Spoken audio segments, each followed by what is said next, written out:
Is coincidence, or is that failures are due to being tied into the new system?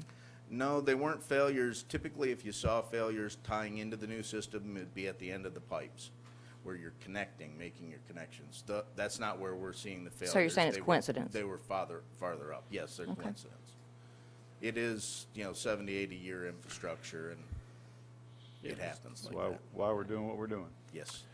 Michael, do we have to go out to, what kind of bid process are we doing on these two additions for $250,000 and $600,000? We're doing a change order on both of them to the existing Phase B contract because we have unit pricing already associated to those contracts. And because they tie into the infrastructure that goes with Phase B, we're not going back out for bid for other construction firms to do just these two projects. We're just adding them to the Phase B project. So, in recent discussions that we've had on our existing contract on other projects that we've had in town, I'm hoping that our counselors had a chance to look at this contract, this change order, and make sure that we're protected in where we need to be. We've had some problems with town contracts on construction recently. So when we're just now doing an $800,000 change order, I want to hear from the manager and our attorney.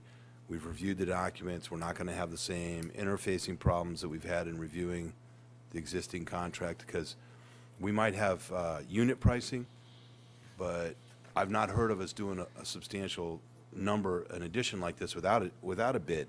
I mean, in the past, we've gone over $30,000. We've gone back out to bid. No, sir, we have on these large projects done extensions of the original project. Phase A is a good example of that, where we had additional $500,000 worth of stormwater work that we had to continue up Cape Fear.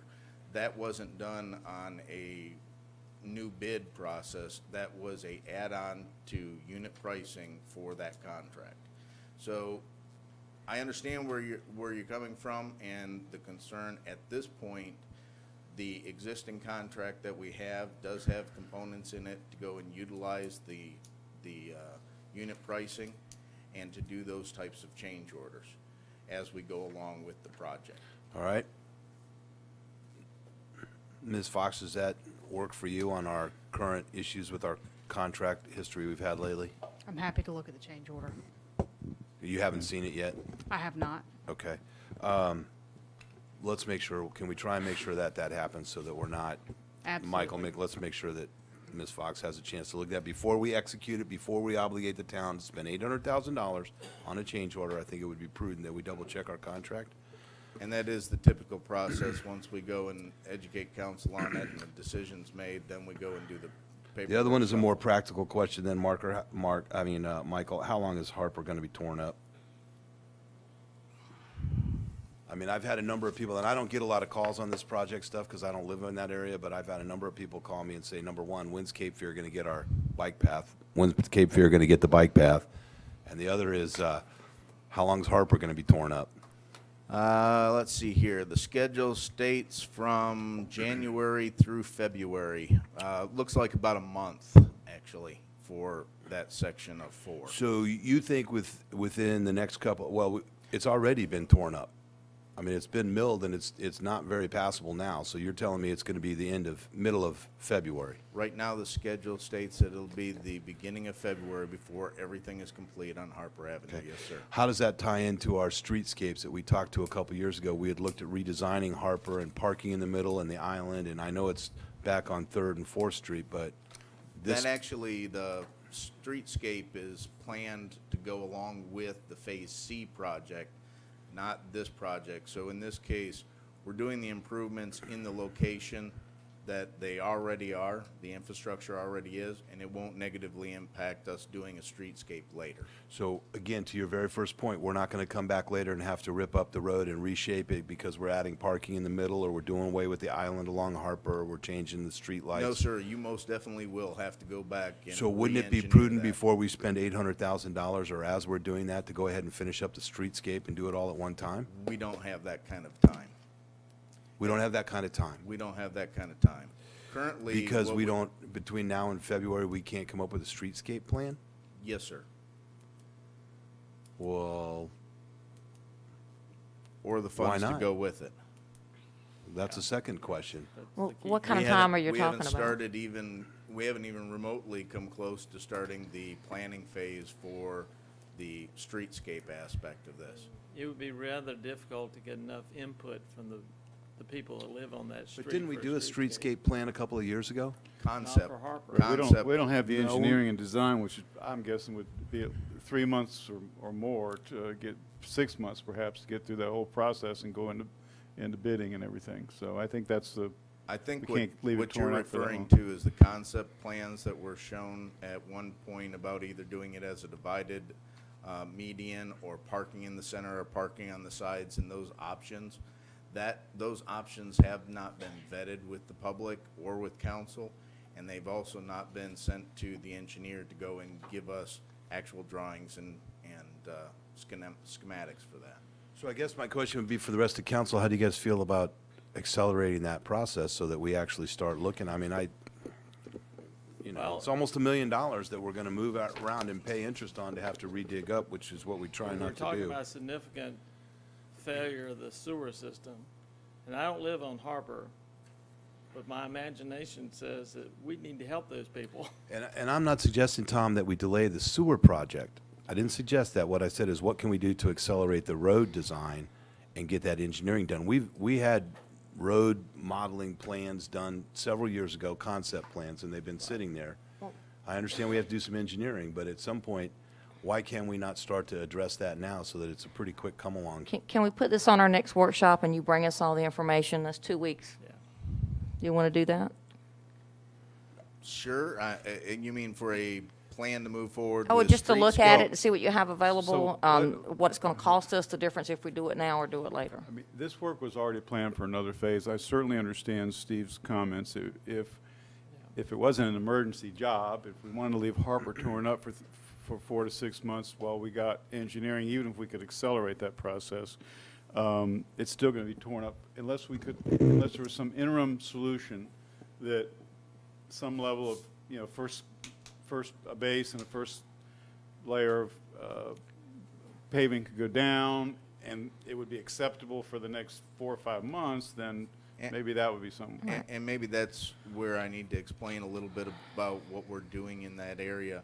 We'll be taking up the sewer line in that entire stretch, relaying all new sewer line and sewer laterals across both sides of the street, and then coming back in and putting a single layer of pavement down, which is the 1.5-inch course of asphalt that we normally put down.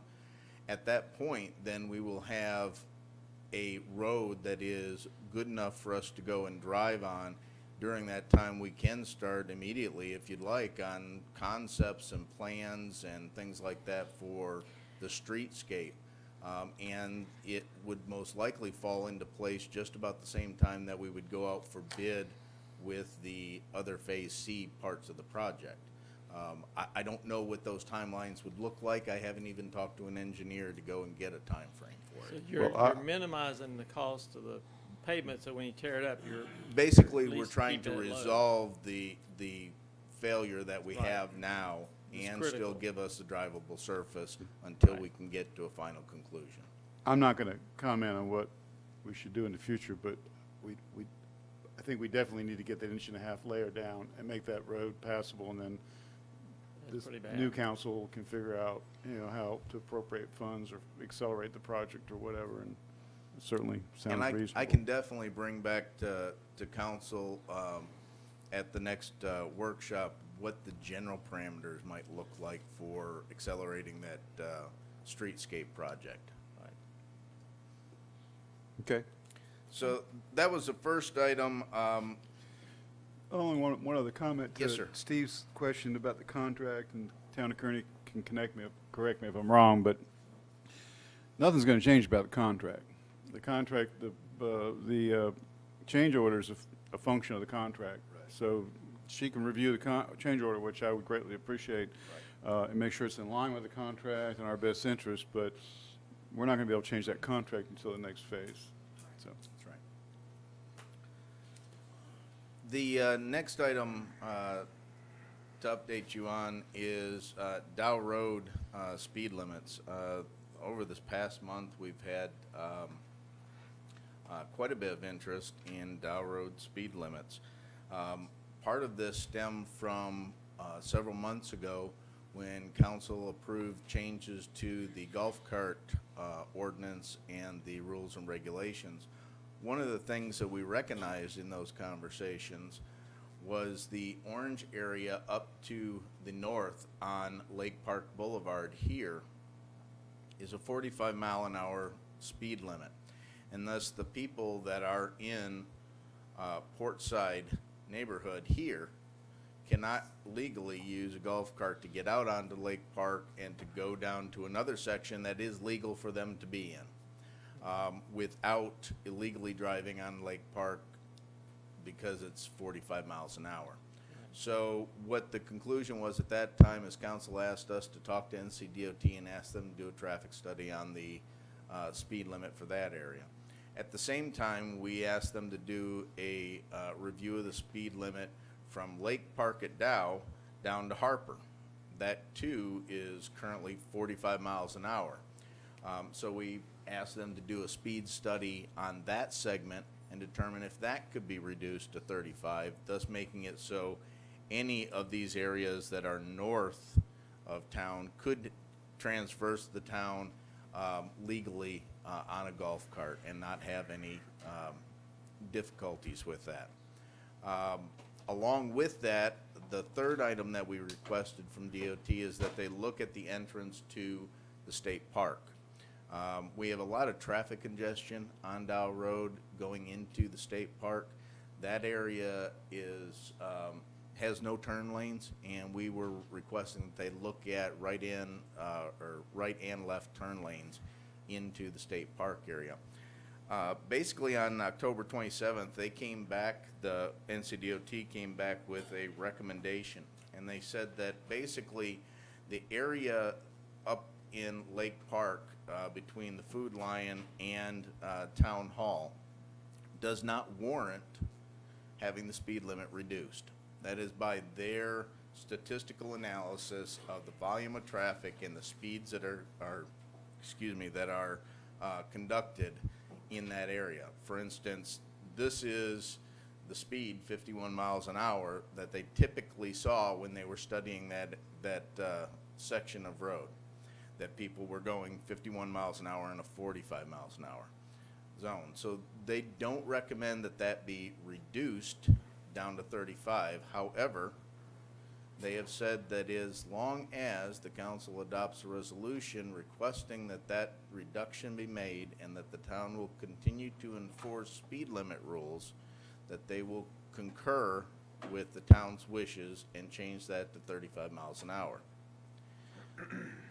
In looking at the Dow Road section, they looked at that and said the exact opposite. Basically, they said the section really doesn't warrant it. That people do travel at about the same speed limit as the speed limit for that section, but they would not recommend changing that, and they don't recommend we request put in a resolution having them reduce that speed limit because they don't believe that that would be a safe activity. Third item was the turn lanes, and they said, yes, we agree that turn lanes could help in safety, but we don't have a project for that, and we don't have any funds for it right now. But if the town would like to do it and pay for it, we'll be more than happy to let you do it. So Been we- picking up a lot of state slack lately. yeah, so we sort of got a mixed bag out of what we were asking for. At this point, it does make some sense to go and do a resolution requesting the change on Lake Park to make it so from Lake Park at Food Lion all the way down to Spartanburg, you could use a golf cart, and it would get us away from having the issue that we have with Portside. At the present time, they aren't recommending anything on Dow Road for this section be changed. They'd like to leave it at 45 miles an hour.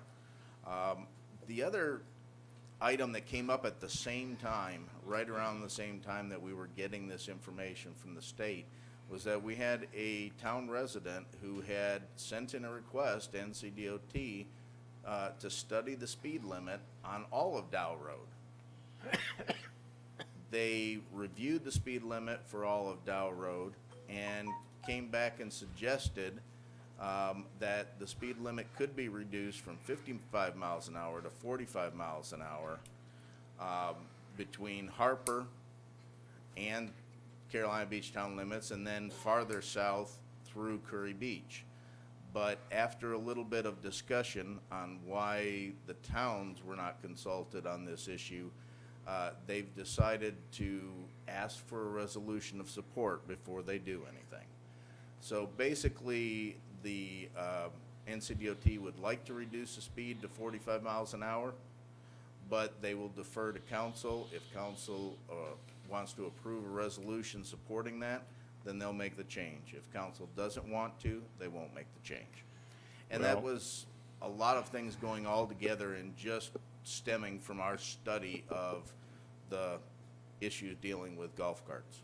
Just two questions. One, why on Dow Road just to Harper and not past Mike Chapel Park is my first question. The second question is the crosswalk at Harper and Dow there. Have we looked at, did we happen to ask them about any signals there? Yes, we have. I've asked them about the crosswalk signals that we have on Lake Park and being able to establish them there. We've basically received the same answer dealing with the Lake Park ones. If you pay for it, we'll let you do it, but we won't do it ourselves.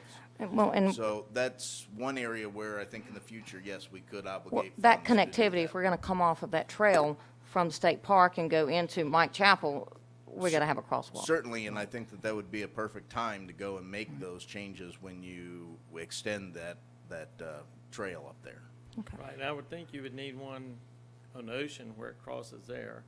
That'd be a good place for another And light.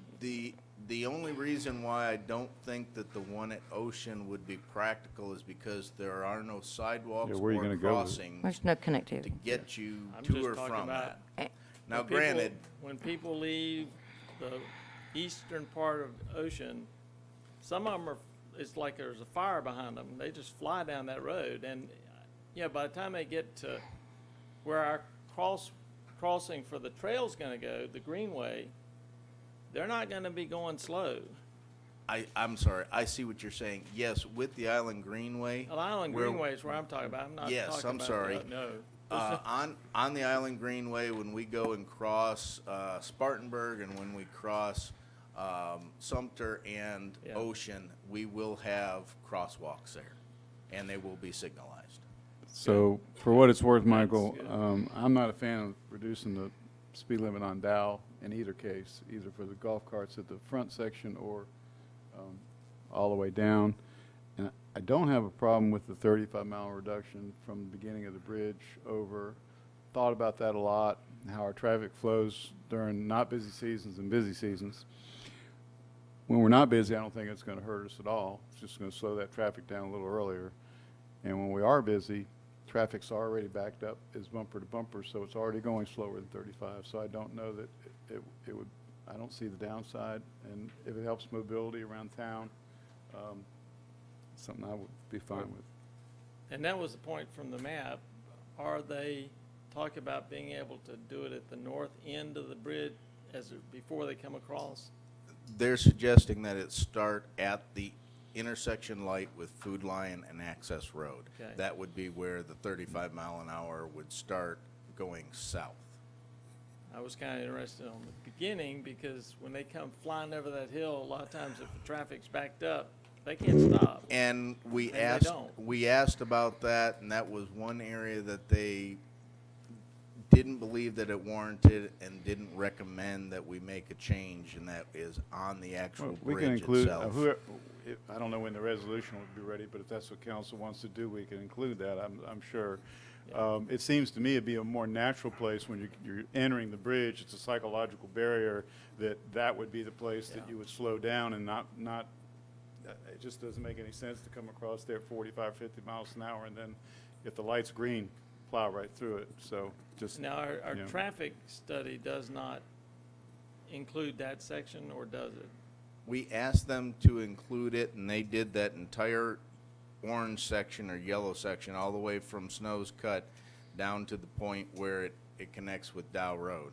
And that is what they are, So they're already including more than DOT recommended, but they haven't gone to the northern end of the exactly, bridge. what they're saying is they will allow, or will go along with the town if we were to go from the Food Lion Shopping Center south to or south to Dow.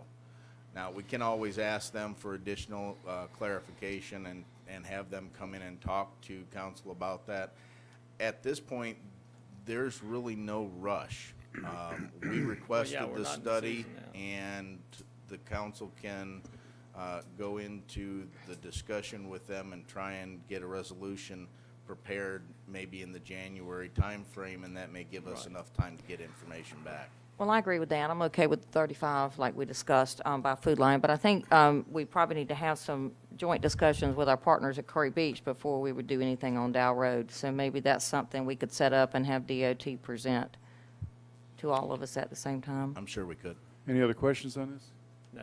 Yeah, Michael, can you get us some numbers on the crosswalk? You're saying you already have permission on Harper Avenue? No, what I said was that we've talked to them about Harper Avenue, and they're giving us the same response, which is if we want to put it in, we can put it in. They'll give us the encroachment for that, but we have to pay for it. I believe They it were like was. $25,000 or $21,000. I thought there No, were it was 6. for each, we did 4 intersections the last time. This would be 1 intersection, and I want to say it was somewhere in the $5,000 range. Okay. I remember 6,000 for each one, so. Well, I think that would probably be a really good thing to do there, if we can look at that. Anything else, Michael? Yes, the last thing I wanted to give you a quick update on is the lake dredging project. Over the past month, since I updated council at the last council meeting, we have made quite a bit of progress, but it has been slow progress. First and foremost, we have issued a request to have the contractor demobilize equipment from the lake dredging facility. That way, there is no concern about any additional costs that may be claimed or suggested by the contractor. At this point, they have most of the heavy equipment off and the dredges themselves, the barges, excuse me, out of the lake. They are removing other equipment that they have alongside the lake, and then they'll clean it up to a state where we can look at it and inspect it to make sure that there weren't damages done, for instance, to the sidewalk and things like that. And then we'll clean up the rest of the location to at least a standard that we can utilize for instance, the island of lights and the lights around the lake and things like that, so people can walk around there.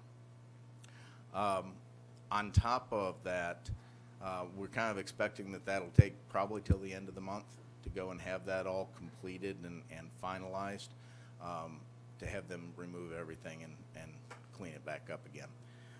The second aspect is our conversations and discussions with the colonel at Matsu.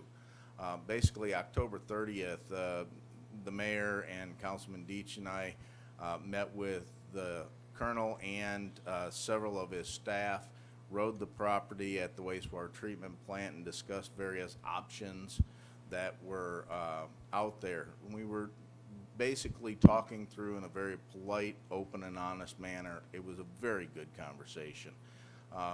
They seemed very responsive to things that we said, and I believe we made a lot of progress in that regard. It's been 2 weeks now.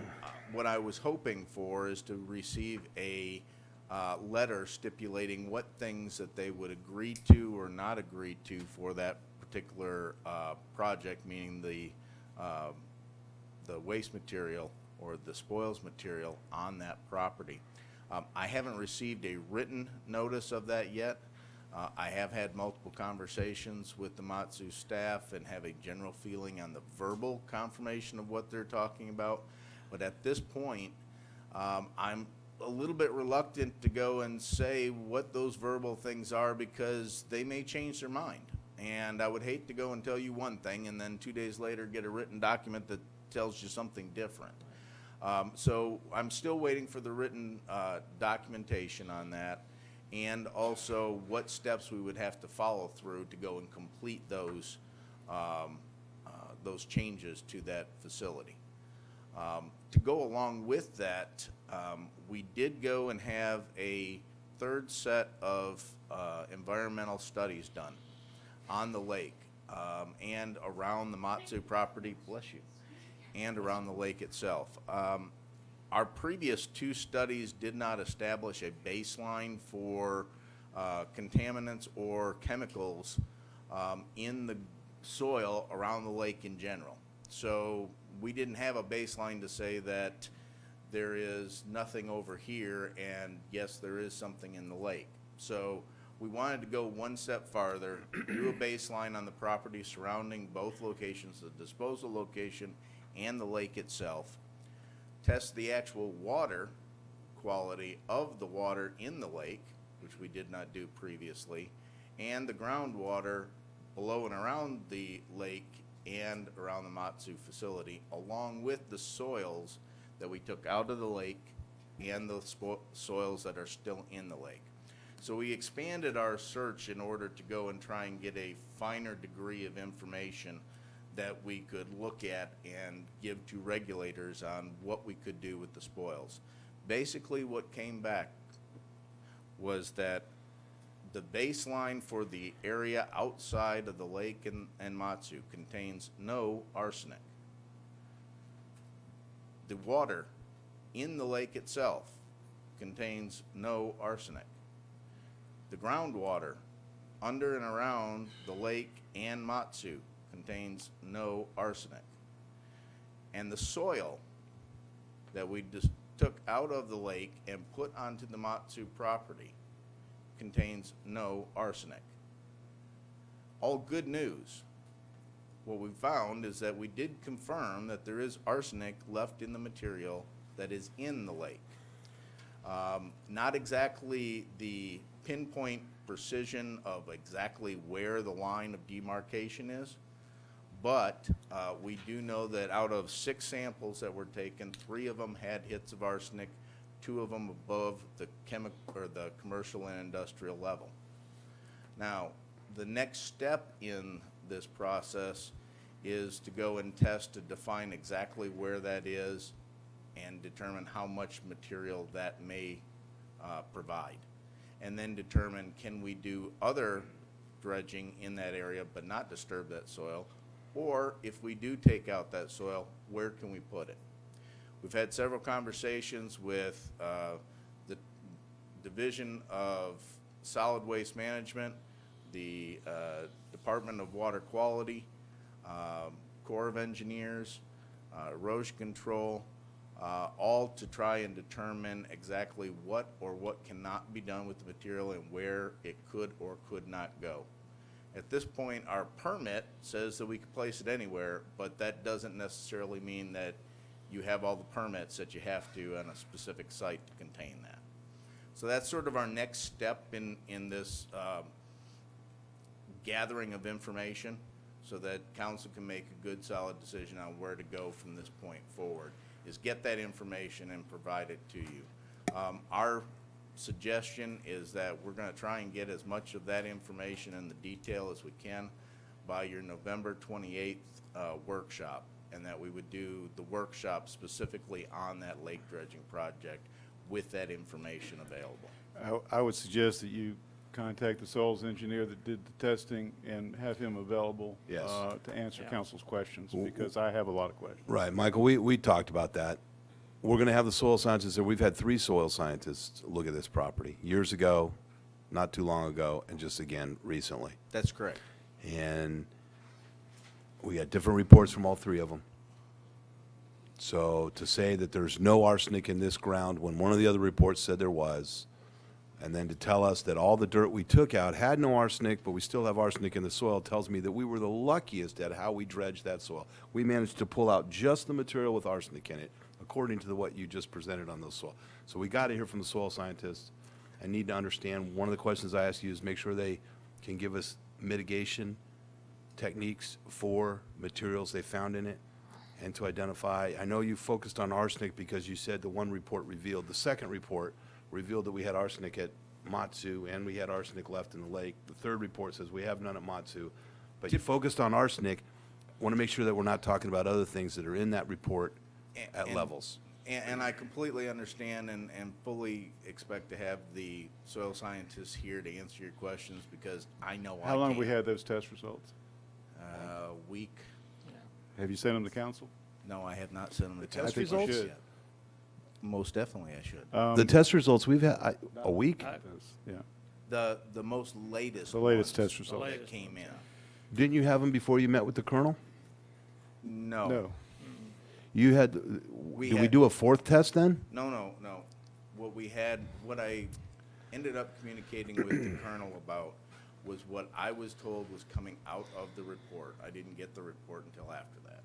But you conveyed to them that we had a report, and you conveyed to them the information that was in the report because you were told what was in the report, but Yes. physically, we just now received the report. No, I received the report about a week ago, is what I said.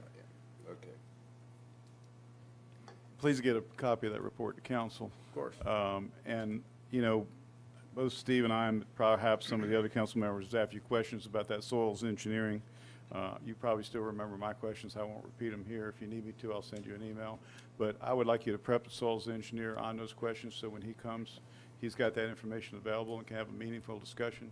Because I'm really kind of at the end of my rope with not having good information. But Yes, sir. I But I think understand. it's important to point out, both for the public and the people who are here, that my son-in-law happens to be an environmental engineer, and he confirmed what you told me was that arsenic is naturally occurring in soil. And according to my son-in-law, all the sites he goes to, he finds some element of arsenic. They have to deal with that all the time with the EPA projects that he works on. And that was part of the reason why the last round of studies, we did a baseline outside of the lake area itself. Right. So that we could see if those areas actually had any arsenic that were naturally occurring. Right. What they found was that, no, there wasn't. So we can't easily explain away that it's natural. Now, could it be? Certainly it could. Sure. But we can't explain it away entirely. And Michael, that's the question I have. At what depth is arsenic naturally occurring? Is it at all depths? There's thousands of questions that we don't know the answer to. And what depth did we take the core sample at? That's my question. It might be a higher concentration the deeper you take the core sample. I don't know those answers because I'm not a soil expert. Yes, and we did do differing samples and the depths of them, and that was part of the reason why I went with a third consultant on this project instead of just staying with the second, is because the second study went to depths of 12 feet, but we were only dredging down to depths of 6. Right, and if you say at 12 feet, it's natural for it to be that percentage, then we need to know that. So there's just too many variables that we don't know the answer. Maybe we I should just agree. stop doing any more work down there. We've been so lucky. We got out all the non-arsenic material. We'll just leave it alone and don't touch the arsenic because it's only in the lake. Let's That just it- leave it alone. That is definitely an option for council to Well, consider. We Michael- don't want to take any arsenic out of the lake because we've been so lucky. It's amazing. Well, Michael, all let's the get luck. it scheduled. Councilman-elect Garza's in the room. Make sure Mayor-elect Benson is notified of that meeting and Most everybody can definitely, and see the same and hear the entire discussion. And and we Michael, will have the experts here. so can they you answer provide a your map of the lake and show us the It's part of exact the location of where the part core report. samples were taken? It's kind of hard for me to visualize where you're taking them from. Yes, ma'am.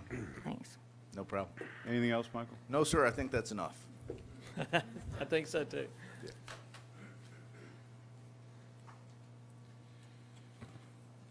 Okay, old business.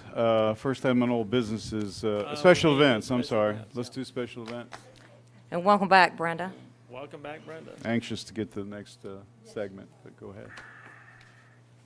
And guys, we know it's kind of been a long beginning, but we appreciate it. We know a lot of you here probably for the public discussion. I will make this quick as usual, or to make it as quick as I can.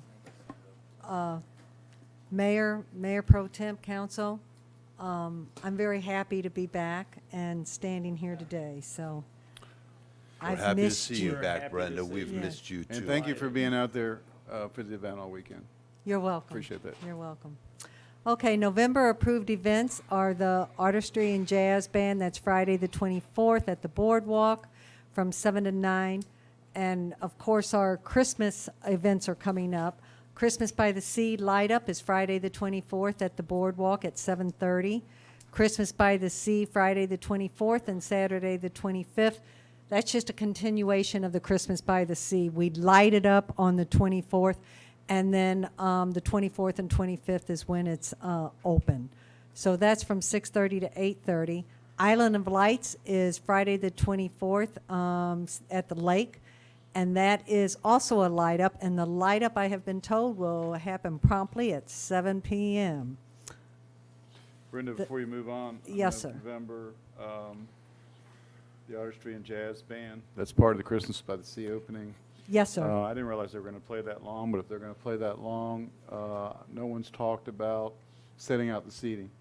So you might want to talk to Eric and see if they want to arrange for some volunteers or some staff to make that those Adirondack chairs available, because they're going to be playing for a while. You might have people Yes, sir. wanting to sit down. So Okay, I will make sure that that is taken care of. Whoops.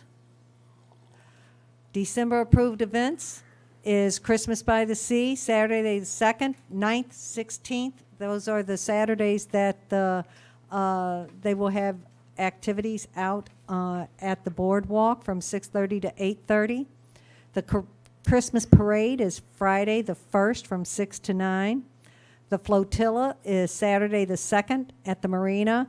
It goes up the Marina, and I'm not quite sure where it turns around. I think it turns around there at the island. I've been asked that, and I will get that out to everybody. And that's from 6 to 9. As far as I know, we are having it this year. Nobody has said any different. And then there's a CB State Park half marathon on Saturday the 30th, and that will be from 8 to 12.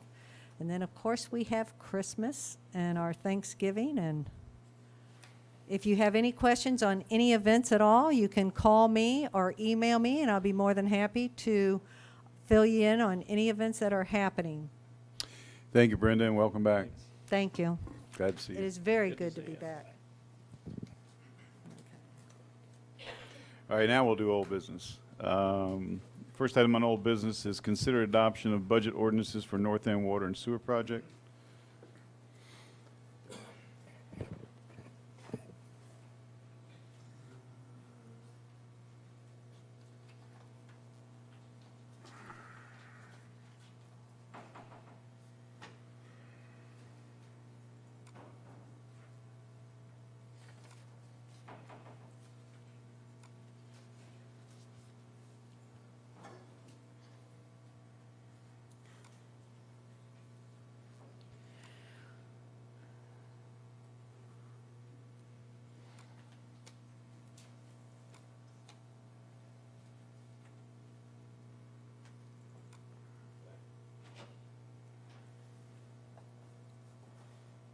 Where's Ed when you need him? Yeah, Jerry's doing all right. You know, I'm just thinking, I don't have cool graphics like Brenda does, little dancing reindeer. But anyway, this is, I don't know if it's more fun to talk about, but more water and sewer. This is the North End Water and Sewer Project, next step. We've been at this for about a year. Council will recall, we got some funding, early part of the year to redo all the water and sewer in the Florida, Georgia, Virginia, Delaware, Maryland Avenue area, and then also the last 2 blocks of Carolina Beach Avenue North. We were approved for 2 low-interest loans by Division of Water Infrastructure back in February. The total is about $3 million. Our maximum interest rate is going to be 1.3553%. We don't know until we get the loan offer. Actually, once the engineering is done, it could be as low as 0%.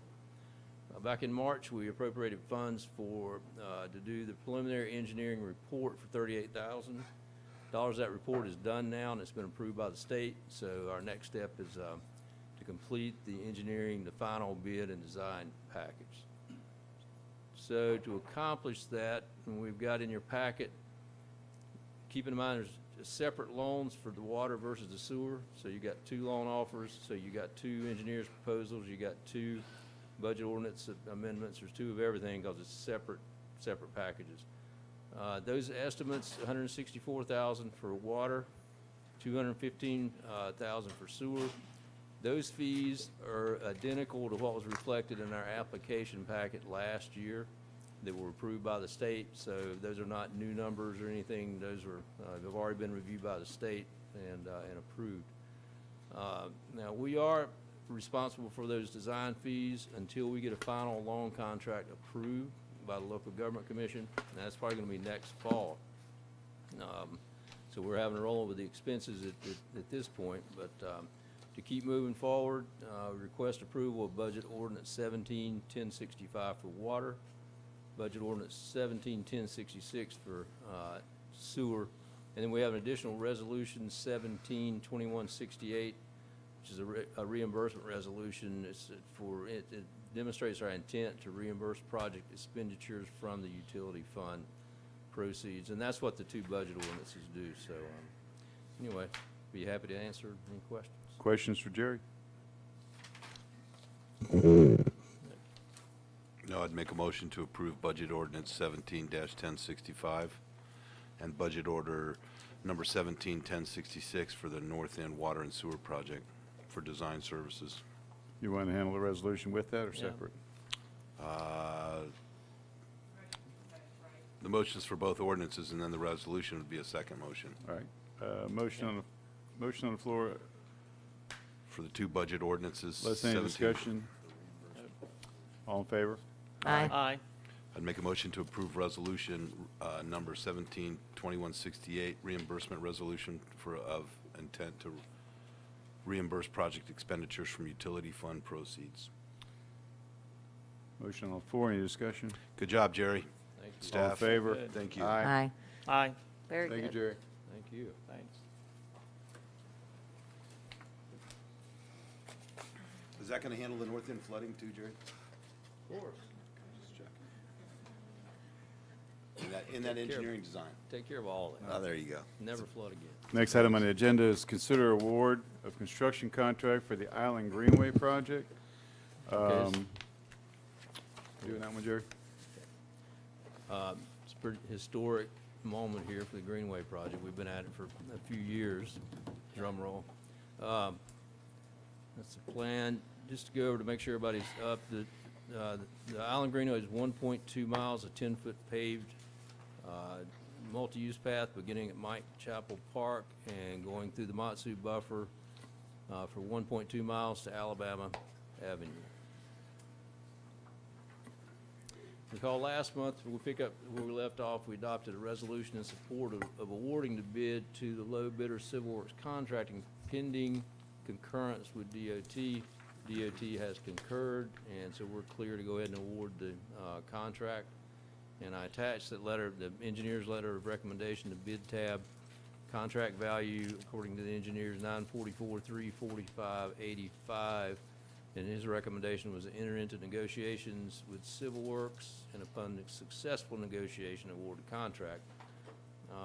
Also in October, we adopted a resolution requesting additional funding from the Wilmington NPO. And that request has been forwarded and approved by the TAC board and has been forwarded to the Board of Transportation in Raleigh. We're hoping that is going to be heard on December 6th and approved. But again, that additional funding that we've asked for is to cover the cost of 15% DOT admin fee and a contingency. And here's more math than you probably want to take a look at, but this shows the base bid. We put a contingency in, and then we add the 15% DOT admin fee. We come up with a total project cost of $1.194 million. We currently have between town funds and grant funds $985,000, and that's a breakdown of grant versus town match. We've committed to total additional cost $209, so we would break that down into, they'll cover us for 80% of that. For $167,000, we'll have an additional $41,000 match. Now, we're waiting on the Board of Transportation approval of these new funds. Just keep in mind, we have adequate funding to award the contract at this point, and it has been approved by the MPO board, and they make the decisions about that money. won't back up. If we award the bid tonight, go forward to the DOT board in December. It's a possibility they may bump us to January, but I'm staying on them. We would hope to start construction in January, be complete by mid-year, 18. So the motion would be consider adoption of a motion to award the contract for Island Greenway to Civil Works Contracting LLC, and I won't read that whole last sentence, but that's basically just language in there to, the town attorney drafted to make sure that everyone understands we're not awarding the contract tonight. We are making a motion to award the contract, and that's pending all those requirements and over the contractor and the town to finalize that. Just a clarification, you are awarding the contract. However, the award, the affirmative vote by council of the award of contract does not constitute a contract because written contracts are required under North Carolina law. And along those lines, Madam Attorney, are we satisfied? Have you seen the form of this contract? This is the same CWC. I mean, we're in a contract now. We've got some issues. This contract was approved by the state. It cannot be retracted. It has been signed off on by the state. So, Greenway project to move forward, this is the contract. I have Okay, seen so, it. but It can answer you- is your the question, it's state. unfortunately the same contract, but we can't It change is an AIA contract. Is it the hybrid deal that we're Actually, dealing with? excuse me, No, the no, no, general no, no. specifications are not in this contract. Okay, so my question then would be, or my task for you or the manager would to give us at some point a summary of our exposure as compared to other contracts. I mean, I'm just trying to say what the pitfall is or where we run into roadblocks, we've had problems. I've misspoken. It is not the same contract. And I was I'd be told- happy to I was advise told it was the same council in contract. closed session for attorney-client when it comes to a contract dispute that may be pending, but this is not the forum. Right, for so that. I'm just Right. saying then if it's a modifiable contract because it's been approved from the state and because it's tied to our funding, we can't modify it. I would at least like council to understand the pros and cons from our attorney's opinion of that contract. Of our Absolutely. position. We have not entered into a contract I yet. understand, but Yes. what I'm But hearing you you will, say is the the one that's been contract submitted form has has already been been approved. The town will, yes. The contract form has been approved by the state. That's correct. We cannot negotiate any terms of that contract. I would at least like to understand in summary what your opinion of that contract is compared to other issues that we've had recently. Change orders, terminations, acts of God, overages, all those issues. So at least we understand going into it where we might get hit later. Okay. Do you want me to do that prior to the town executing the contract? I would just like to see a summary, you Okay, know. happy I mean, to do it that. sounds to me like we're moving forward with the contract. We're going to execute the way it's written. I'd at least like to know when they're going to get blindsided as This what is the a issue is. different contract, Right, I yes. understand. Okay. So do we have a motion, an action item number? This is just a motion to award, and So I would make the motion to award the contract, the Island Greenway Project contract to Civil Works Contracting. It's a preliminary determination and no legally binding acceptance of the bid or offer occurs until the town has executed written agreement. The contract award is subject to Civil Works Contracting LLC, providing all bonds, insurance, and other required documents and executing a contract in a form agreeable to the town. That's my motion. Motion on the floor, all in favor? Aye. Thanks, Jerry. Thanks, Jerry. Thank you, Jerry. And Michael, as an afterthought, since we are dealing with Matsu property again on the Island Greenway, can we make sure we make some contact with them and let them know we're about to start and we're in motion? we have been all the way along, but yes, ma'am, I will do it again. Perfect. Next Wait, on the Jerry, you can't be agenda, sitting down. Wait, Jerry, what happened to Cape Fear? Do we not, Back up. I mean, the over-under is we'd have Cape Fear done before we had this, and it looks like, That's not on the agenda. But plans are approved, the construction funding is released. We have the final bid contract document into DOT, had to upload all that stuff in their new online portal. I'm waiting on the final green light. We've addressed all their comments. I'm hoping to set bid dates to release it next week. to go and to that's bid next typically week. what, are we on a 30-day bid cycle? Yeah, we could go, I mean, it's 3 blocks. but I thought about a less It's time been frame, 3 but years. I know, but we're in Thanksgiving and Christmas, so I thought leave it out maybe 30 days. Right. Okay. Because we do have to, So if we get bids back, maybe sometime in January, we might be talking about awarding a bid. February, probably, to award. Because we had to go through the same routine, we had to get concurrence, we had to get through 2 meetings and get concurrence from DOT on the bid, and then come back for the final awards. That'll take. 2 So months. February, March, we might actually be able to award a contract. And how long will this project take? 5 days. I don't think more, 120 days. I mean, it's 3 blocks. It's Yeah. already prepped. So it'll be done well before Easter Of 19. of 2018. Come on now. What's the pool up to? All right, guys. Next item is public comment. And looking at the public comment sign up, it looks like the majority of these people want to speak about the Texas Avenue development. Just want to let you know that you're welcome to speak during public comment, but because it's a conditional use permit, we have public comment at the same time that we'll be hearing the item. So if you can stay a while, you might want to do it concurrent with us discussing the item. So Stephen Abdo, you want to wait? Okay. Carl, let me just go through those first. Richard Fuller, you okay to wait? I think John and Rosalind Mitchell, that's what you're here for too? Okay. And Alfred Anderson. I can wait. Okay, good. So that leaves Carlton Robertson that wants to speak about canal flooding. Yes, sir. Please come up and state your name and address.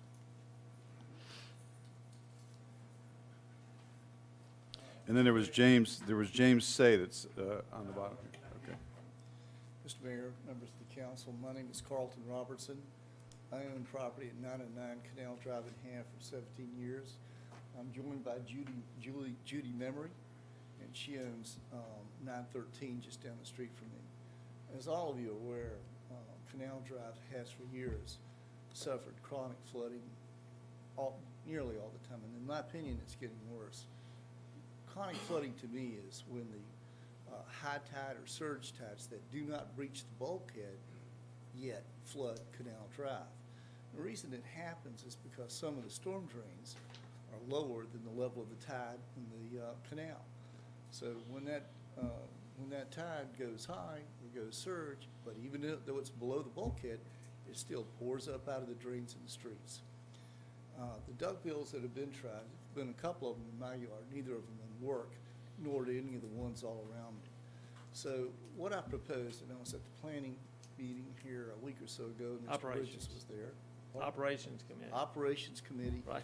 Thank you, Mr. We get the Bridges. right one on the record. I know, and I was at that, and I explained the same thing. I proposed at that time, and Mr. Bridges has more detailed information, that the storm drains be raised in the areas only where there's chronic flooding. And you do this by manufacturing or fabricating a shim, and weld the shims to the top of the box for the storm drains, and then raise them up. Obviously, the heights would be different, so clearly you have to measure the storm drains, the level of the storm drains, compare that to the height of the bulkhead in areas where it doesn't flood. Some of them may come up an inch or two, others might come up 5 or 6 inches. After that, you'll have to level the street. But I believe that's the only viable solution. I don't think a mechanical check valve, duckbill, any of that is likely to work. The duckbills that you have been tried twice, they don't work. And when the storms hit these 6-foot tides and they start flooding into the street, you've got a 6-foot or 5-foot head over a 2-foot seal. I think it's just very unlikely to be able to expect all of those to seal, no matter what kind of duckbill you have, all of the time. So if that's not going to work, what are you left with? And the only way I know to fix it that seems logical to me is raise the drains. Now, there are problems that go along with raising the drains. Again, Mr. Bridges has more information. But what I'm proposing for the council is to consider at least a feasibility study to an engineering firm with whom you already do business that has expertise in this area only to determine whether this is or is not a viable fix. And if it is, then reconsider or get a more detailed study on what it's going to cost. Canal Drive needs all kinds of work. But the last thing I want to do is come to the council and ask that you fix all of Canal Drive because of the scope of work that's needed, the sewer drains, the water drains, the water lines that are in it. It's just too big. But there are sections that where we have chronic flooding that I think are fixable. You'll have to raise the road. You're going to have to raise the road bed. You're going to have to level some of the sides of the road bed with fill dirt until the normal migration of sand down from the ocean comes down and levels it out anyway. So there's going to be some inconvenience with it, but it is fixable. You can do this. If you don't do it, I'm watching my value of my property and my investment in capital in Carolina Beach and my little piece of heaven decrease in value. And it's not just me, it's people all along Canal Drive, and in my opinion, it's an eyesore for the city. So residents on the north end, they have to go through that, and nobody and everybody seems to use Canal Drive. It is a heavily traveled road. So with that, I don't really have anything except questions. I'll answer any you may have. And Mr. Bridges, you have the language for a motion if you care to make it at some point. I have, I've seen your email and the subsequent emails, including the email from our operations director, so I'm familiar with the details. Thank you, sir. And I'm certainly not going to get into that at this time. There's a number of efforts underway between the town and looking for some solutions there, and I'm sure those will get more aggressive, and we'll get engineers to look at that. I can tell you that just flooding has gotten worse there. It's gotten worse in the last 10, 12, or 14 years, and the reason it's gotten worse, basically, is that more lots have been built on. So there's less pervious surface, so when water does happen, there's less places to absorb the water, and that's really the bottom line. So it's gotten worse. Hadn't gotten worse by anything the town has done. It's just gotten worse the fact that it's been developed. But, you know, anybody else want to do something? Well, the operations committee, as you know, they've been studying bulkheads and other things too, and they're going to continue to do that. Obviously, before we do, you know, the feasibility study, those things, we can all consider that. And what I told you was that the whole council would have to be versed in all those things before we brought it here, and it would probably be brought to a workshop before we'd bring it up as a motion here. Right. It would normally be a workshop or even 2 workshops. This is a really Yeah, complicated it's a issue. big project. And it could be a couple workshops to figure out what council wants the design, the engineers to look at, and then they would look at it and bring it back. And so, I mean, it could take, you know. And they've Some time. raised the road I think some in recent past, they raised the road 12 inches, and it caused some problems because then the water was trapped in the middle of the island. I understand, but I think you're on the right track. And I think I do that too. we had Julie Dameron came in and and I set up a meeting with Jeremy and some of the staff people. I know Jerry was there. She's got some state folks for DEQ that are looking at some feasibility studies and some grant opportunities. I think I responded to you with an email, copied Julie on that. I know that Chris Higgins and the North End group came to council a year ago. Yeah. Staff took that under advisement. They've looked at it. You know, being on the North End myself, I see it all the time. I get it. I know that they're trying to get a feasibility and look at some grant opportunities to pay for that feasibility study specifically to address solutions for North End flooding. Well, the reason I'm here is because when I had other conversations with some of the folks in the city, I concluded that the only plan in sight was a third duct build.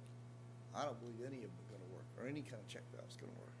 Well, So that's one if you- that is- I realize yeah. that, but if Yeah. you make that conclusion, and again, this is my personal, I've had experience too, that's my personal belief. If that's not going to work, then what else do you do, right? And that's I why think that's come where down some of to those raising feasibility storm drains. studies are. My experience has been every action has a reaction, and everything we do one way affects something else. So before we jump into it, we're trying to get those. But I think you're on the right track to look at other alternatives. Thank you for your comments. Thank you, Appreciate it. Mr. Wolf. Thank you very much, Carlton.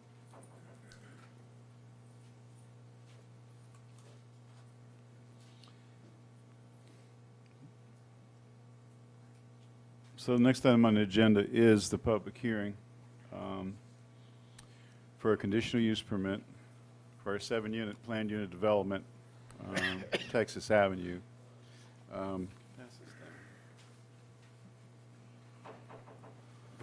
So, for everyone that's here to speak on that, let me just lay a little groundwork. The council makes decisions on two types of issues before us. One is legislative issue. Legislative issues are, decisions we make for general town policies and things of that nature. And we can make those decisions just based on what we personally believe is the best interest of the town, each person. We're not bound by any process, state statute or otherwise when we make those decisions. The other one is a quasi-judicial hearing, which is what a conditional use permit is.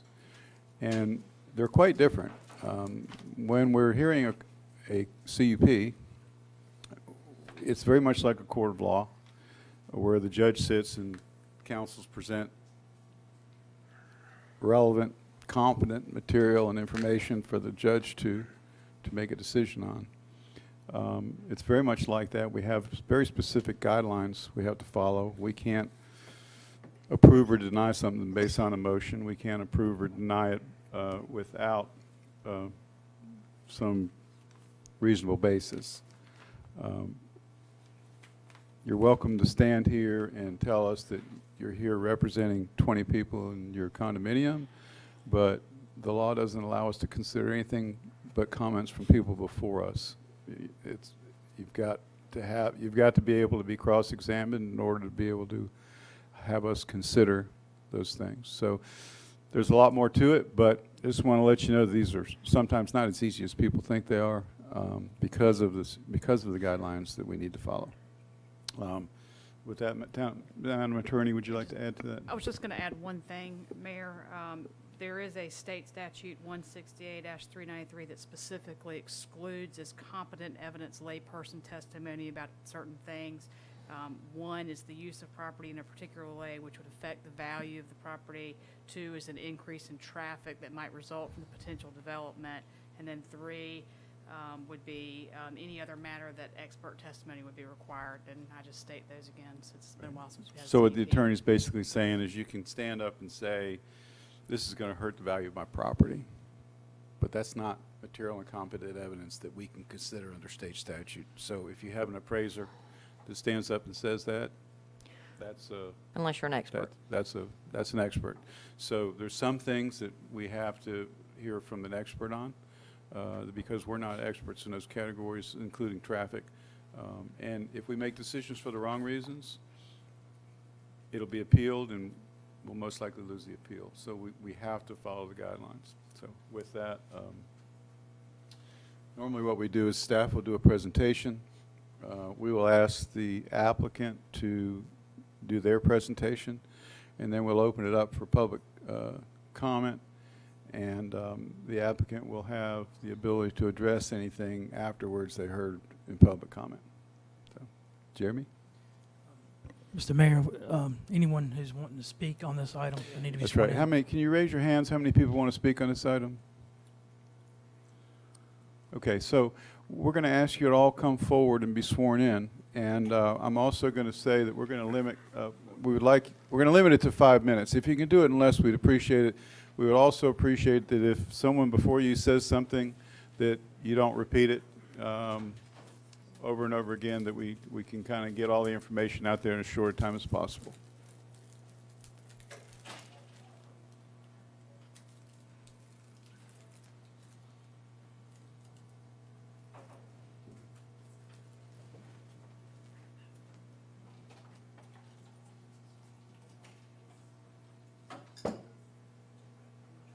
No one else wanting to speak on this out there?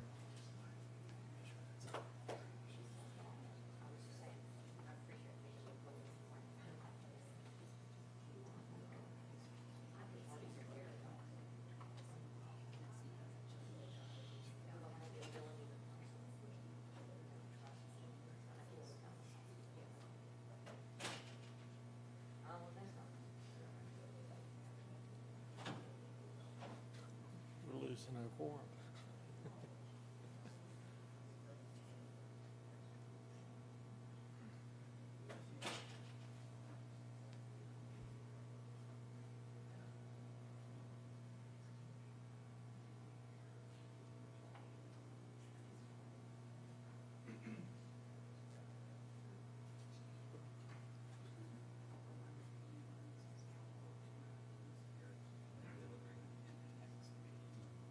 We'll make the minutes, yeah.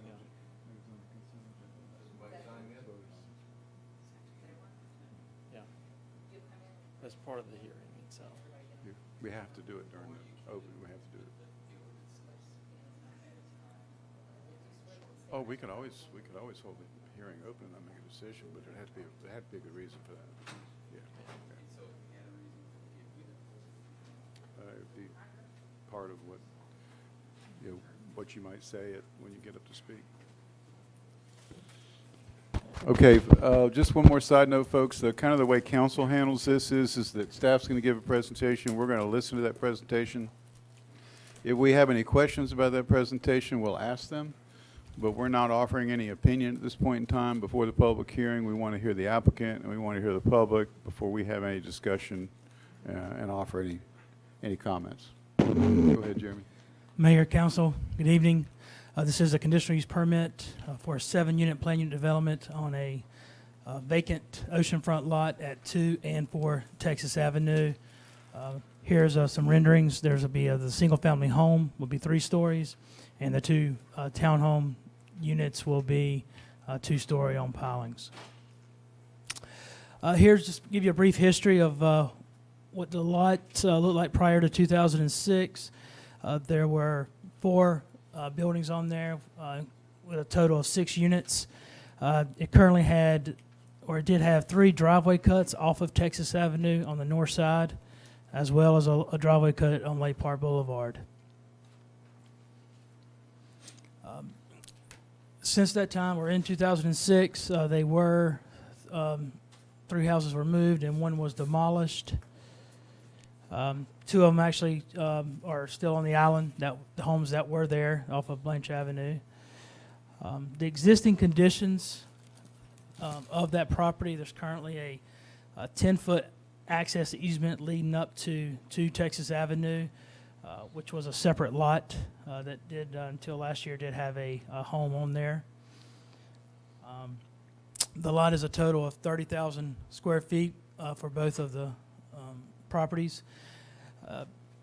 The lots will be required to be recombined as part of the project, and the development line for the project is shown, illustrated here, that comes on the property. The allowable uses in the this multifamily zoning district, which area is 2-family, multifamily, and single-family are all permitted by right. If it's a planned unit development, more than 1 structure on the property, it does have to go through a conditional use permit process. The density in the multifamily district is 17 units per acre with 30,000 square feet. This would yield 12 units for this property. Currently, the multifamily zoning is oceanfront area from the lake to the Curry Beach property line. The proposed plan shown here is the site plan showing the 3 single-family dwellings on the ocean front portion of the lot, and then the 2 2-unit townhomes on the Lake Park Boulevard side. There's also will be a pool, and they're proposing a 24 driveway access off of Texas Avenue. The existing conditions of Texas Avenue is currently a gravel area. There's 4 town parallel spaces. There's bike racks, temporary bathroom facility. There is 1 access now on the north side that the town, when the homes were moved in 2006, the town went back and installed those 4 parallel spaces. And there's 3 existing driveway cuts on the south side, and there's currently a Dune Beach crossover. Here's kind of the gravel area and what it looks like today. As you can see, there's signs up there that says parallel parking, but it is a right now, the design of it is confusing, and a lot of times cars don't know exactly where to park or how. Is one issue that we've seen with this beach access point. The applicant must make provisions, 7 specific provisions, according to the ordinance.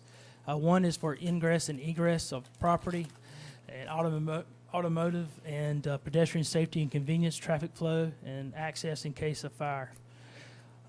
With the proposed access off of Texas Avenue, the ordinance requires, if that's going to be the case, off of a town street end, then there is some certain criteria that they make, the council has to vote, and the applicant has to make provisions for. One is enhanced access by defining additional parking spaces, increase public safety by allowing access of the terminating street, and include improvements to public access to the, in this case, the ocean front area.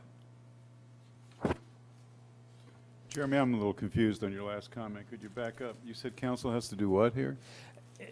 And for the access to have for a driveway off of to the private property onto a street stub out, in the ordinance, there are certain provisions that council would have to recognize that the applicant is providing in order to. They're conditions they would have to meet. The Correct. requirements they have to meet. It's not something council needs to impose upon them. They're already in the ordinance.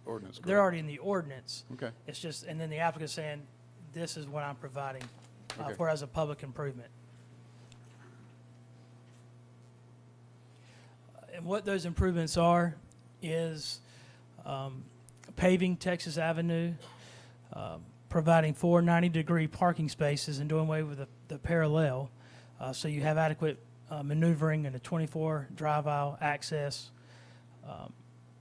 for backing out and maneuvering into a forward motion.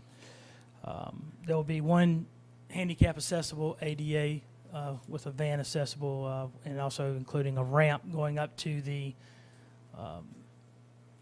beach access. There'll be 2 golf cart parking spaces to accommodate emergency vehicles. They will be removing a portion of the existing beach crossover, expanding the drive aisle to include marked turnaround areas, and also we'll have the submission for the handicap ramp, the temporary bathroom facilities, the trash cans, the bike rack will all be located beside the Dune Beach crossover, so it'll be moved to the east. They'll be improving pedestrian access to the beach by installing a signalized crosswalk on South Lake Park Boulevard and a 4-foot sidewalk down the north side of Texas Avenue, shown here. And landscaping will be added to improve the aesthetics of Texas Avenue currently. So those are the Texas Avenue improvements.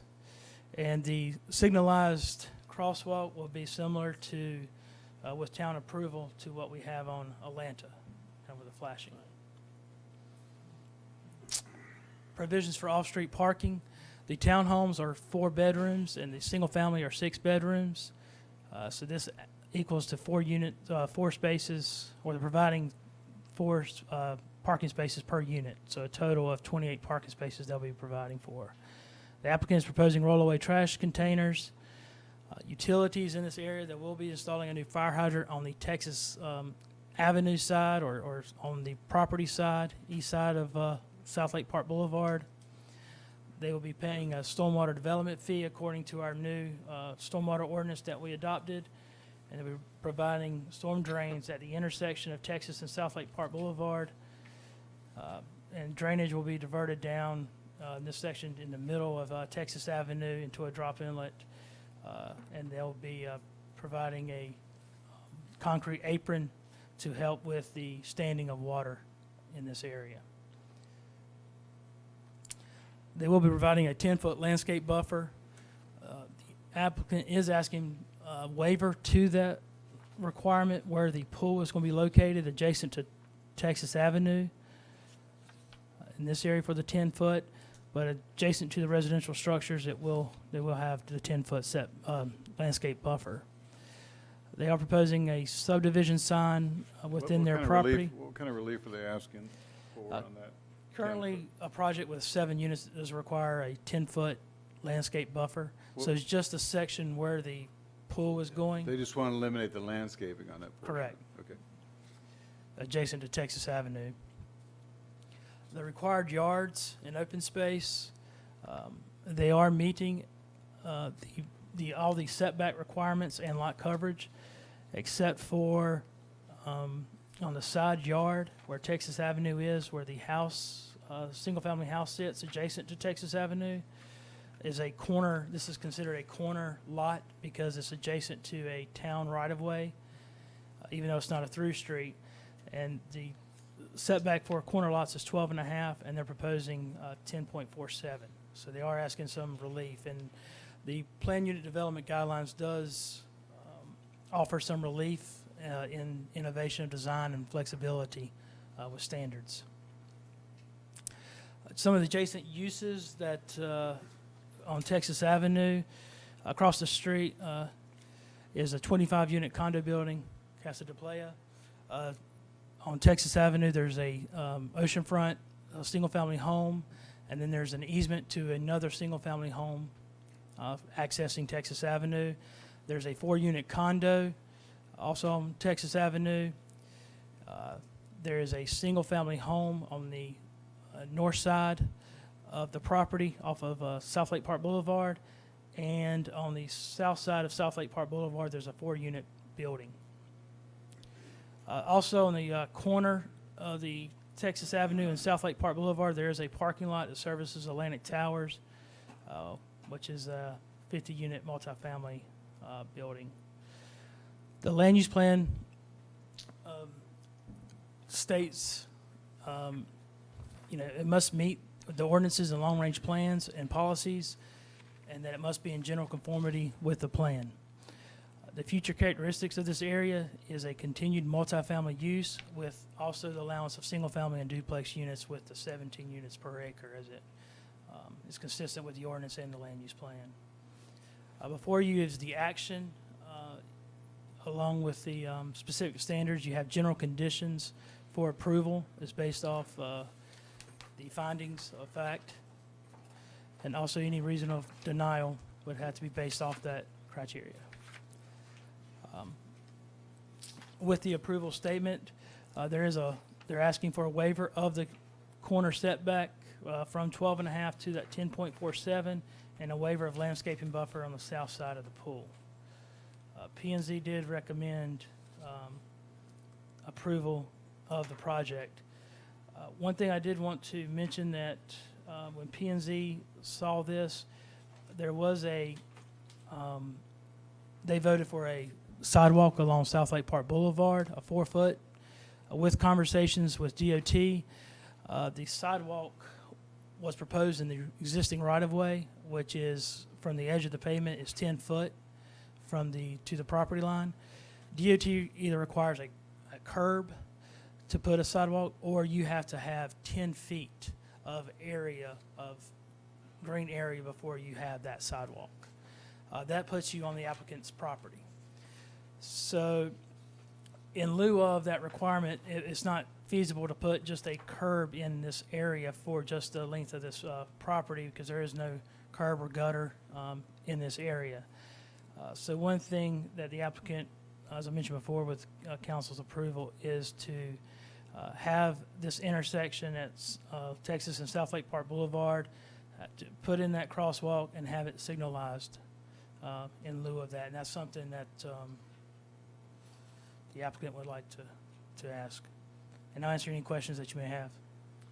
Any questions for Jeremy? No, not yet. Thank you, Jeremy. Good presentation. So I'd ask, I'm going to open the public hearing and ask the applicant to come up.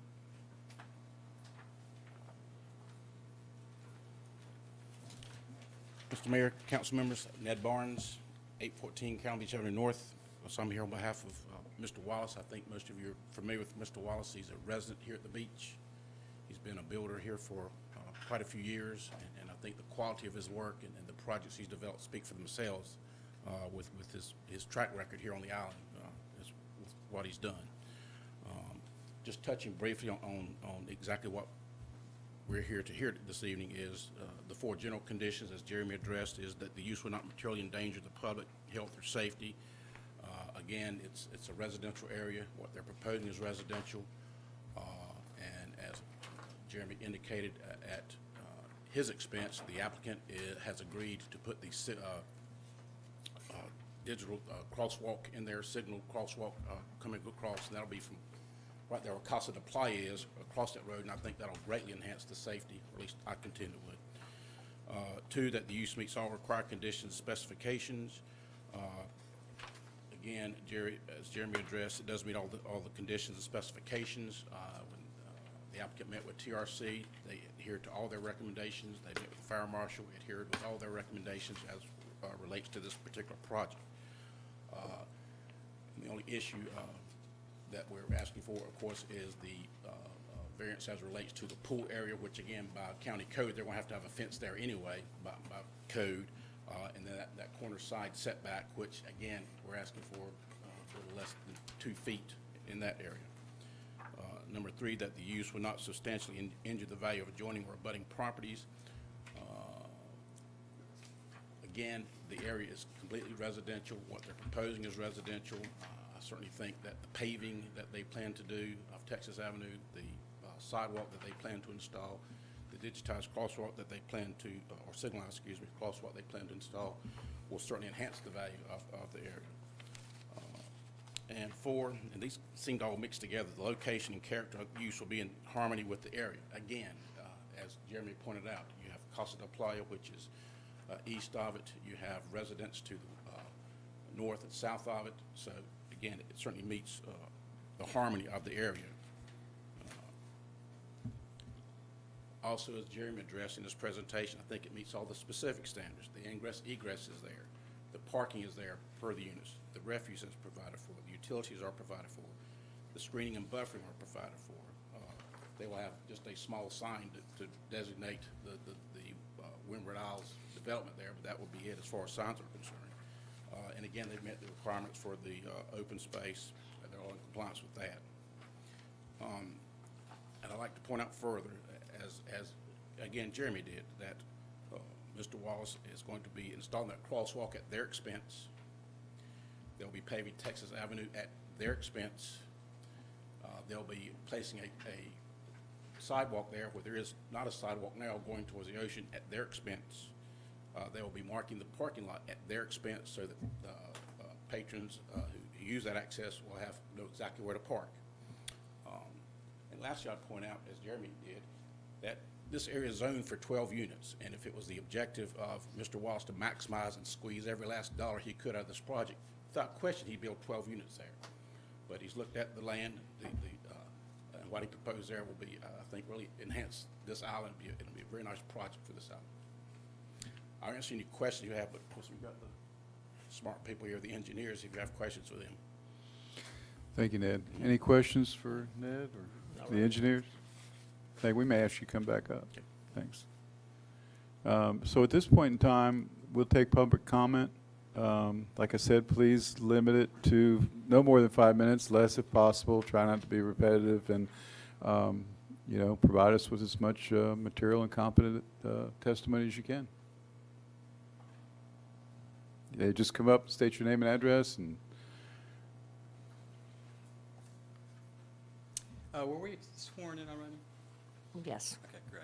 All right. Richard Fuller, 3 Texas Avenue. This is a quality development. It's going to maintain or increase local property values. I think it'll increase mine. I'm at 3 Texas Avenue.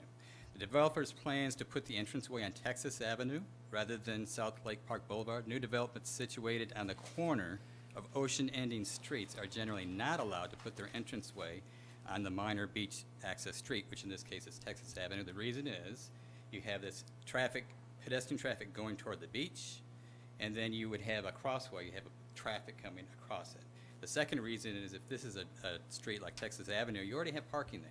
If you cut it in access, you're going to lose some parking spaces, right? So those are the reasons. Now, as Jeremy pointed out, An exception may be granted if the project will not negatively impact the level of public access. And there are some minimal evaluation criteria that should be met. In the handout, I just wanted a correction to his handout. He said there are some evaluation criteria to be met. It says there are some minimal evaluation criteria to be met. So that's that's an important word that you have in there. The town is not under any obligation to grant an exception. The board should grant an exception only if the town receives exceptional benefits in return. Your deliberations must include a fair and honest assessment of what the town is giving up versus what the town is gaining. In other words, what in this proposal constitutes an improvement for the public access versus harmful for public access. I've given you RF2, Exhibit RF2, which is like Jeremy's right there, and it itemizes these proposed improvements. I call them changes, proposed changes to decide are they really improvements or not. Now, I apologize to Jeremy because when they made their decision on November 9th, all this information analysis that I'm presenting was not available to them. I had done it afterwards. I apologize, I wasn't there at the meeting, I could not make it. It would have been ideal to have it. So I wish you would use this RF2 as a template as you go through your deliberations tonight and really look at each of these items and see if it is an improvement or not. I also have exhibits RF3 showing a satellite perspective. RF4 shows a detailed picture of what the natural area looks like new. Most important exhibit is RF5 because that has a list of questions that must be answered before you can make your decision. Let's hone in on question 4, if you would, on exhibit RF5. What is the preferred approach to creating public parking spaces, and are the proposed changes to Texas Avenue consistent with the town's policy statements? I've listed the policy statements there. I quoted them, so you can have them there. But in a nutshell, we don't want to grade over any of our beachfront natural areas. And when we do create public parking, we need to do it in an optimal way, creating the most parking in the least amount of space, minimizing storm water runoff. The proposed plan fails in all aspects because what it's doing is it's taking and it's actually paving over some natural areas where we have COs. You're not going to want to do that. And it's also not doing the optimal approach, which is in our own guidelines, which shows how to make optimal parking, which is angle parking. This is not doing it. It's doing 90-degree paint. So that's the first question that needs to be addressed. Can I interrupt you for a second? Yeah, sure. What's RF5? I don't have an RF5. Exhibit I was RF5? just trying to figure out, this is what you had on our desk when we got here, is your presentation. Okay. This was you not have- in our packet yeah, but- originally. Pictures, just the written text is, okay, I got it. I just want to make sure I wasn't missing something. Oh, yeah, I see it. Okay. Question 5, does the proposed site plan enhance access by defining additional public parking? It's a contentious question, but really, if you answer it fairly, the answer is no. Because I just said, you're cutting into the side of Texas Avenue, right? You're losing 2 places. What kind of places are you losing? These are 25-foot places, parking places. That's 3 feet longer than is even required. I drive a Chevy pickup, and so do the fishermen that come there. A big one, and it's a great place to fit. New parking's not going to have that. Do you have to have a 19 or a 22-foot? No, but we have them there already. You're losing 2 of those spaces. So already you're going from 4 spaces down to 2. So the answer is no. Now you say, wait a second, I think I saw 4 spaces up there. How'd you get that? You paved in COs. So the town has donated land on beachfront right up to the Camel Line so they can disturb close to 3,500 square feet of land to not only pave and add these new parking places, just to get the 2 spaces back that he's eliminating. How crazy is that? So it's very disingenuous to say you're adding additional parking places. The only way I can think that he's saying that you're adding additional parking places is because he's adding 2 golf cart spaces. Go there any day, and I've got pictures where you can show it.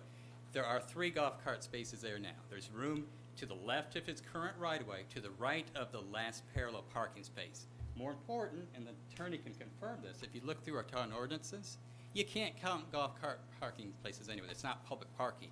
It might be because people in Raleigh can't drive their golf carts all the way here to park, so you cannot count those anyway.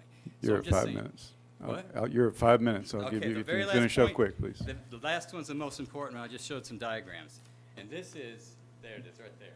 Can I go over there to show you? Yeah, but I need you to finish up quickly. Okay, what, do you see the right-of-ways there? You can go over there. Okay. I need to be able to hear you. There you All go. right. Here's the important thing. These right here are turning radiuses. You need a turning radius because you can't have a street like this. So there's two ways to do a turning radius. This is one way to do a turning radius. This is what the state would require if you're going on South Lake Park Boulevard, because the state's not going to let you use their land.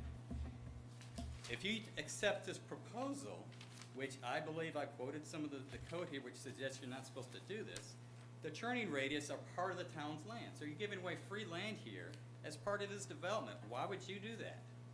So if you're going to put radii, fine, but put it on the developer's land. You can't put those radii out into the town's land. So for those reasons, you have multiple reasons to say this does not meet the town's ordinances on the books. It does not meet our land use plan. If you do approve this, then all the great work that Jeremy's done with CAMA could be jeopardized, because it's showing that we're not managing our land, our beachfront land, very well at all. Thank you for Would you coming. be okay without the radii then? Oh, yeah. Yeah, Just my- do away with the radius? You have to have it. Those are my two lines in the sand. Do away with the radii, so it's not in Texas Okay. Avenue. Do not pave over any COs. Well, Do sort not of, pave that's. the COs. Mis- just Mr. have- Fuller, Well, do then you let me have, ask you a question. On your question number 2, it says, how many additional vehicle spaces could be created by grading and graveling the natural area that is east of the current 10-foot easement? Can you show me where that east of that current 10-foot easement is? Sure. And what's the difference between paving over that natural vegetation and? See, this is what's, I mean, it works better if you can look at. I'm the, looking at your drawing.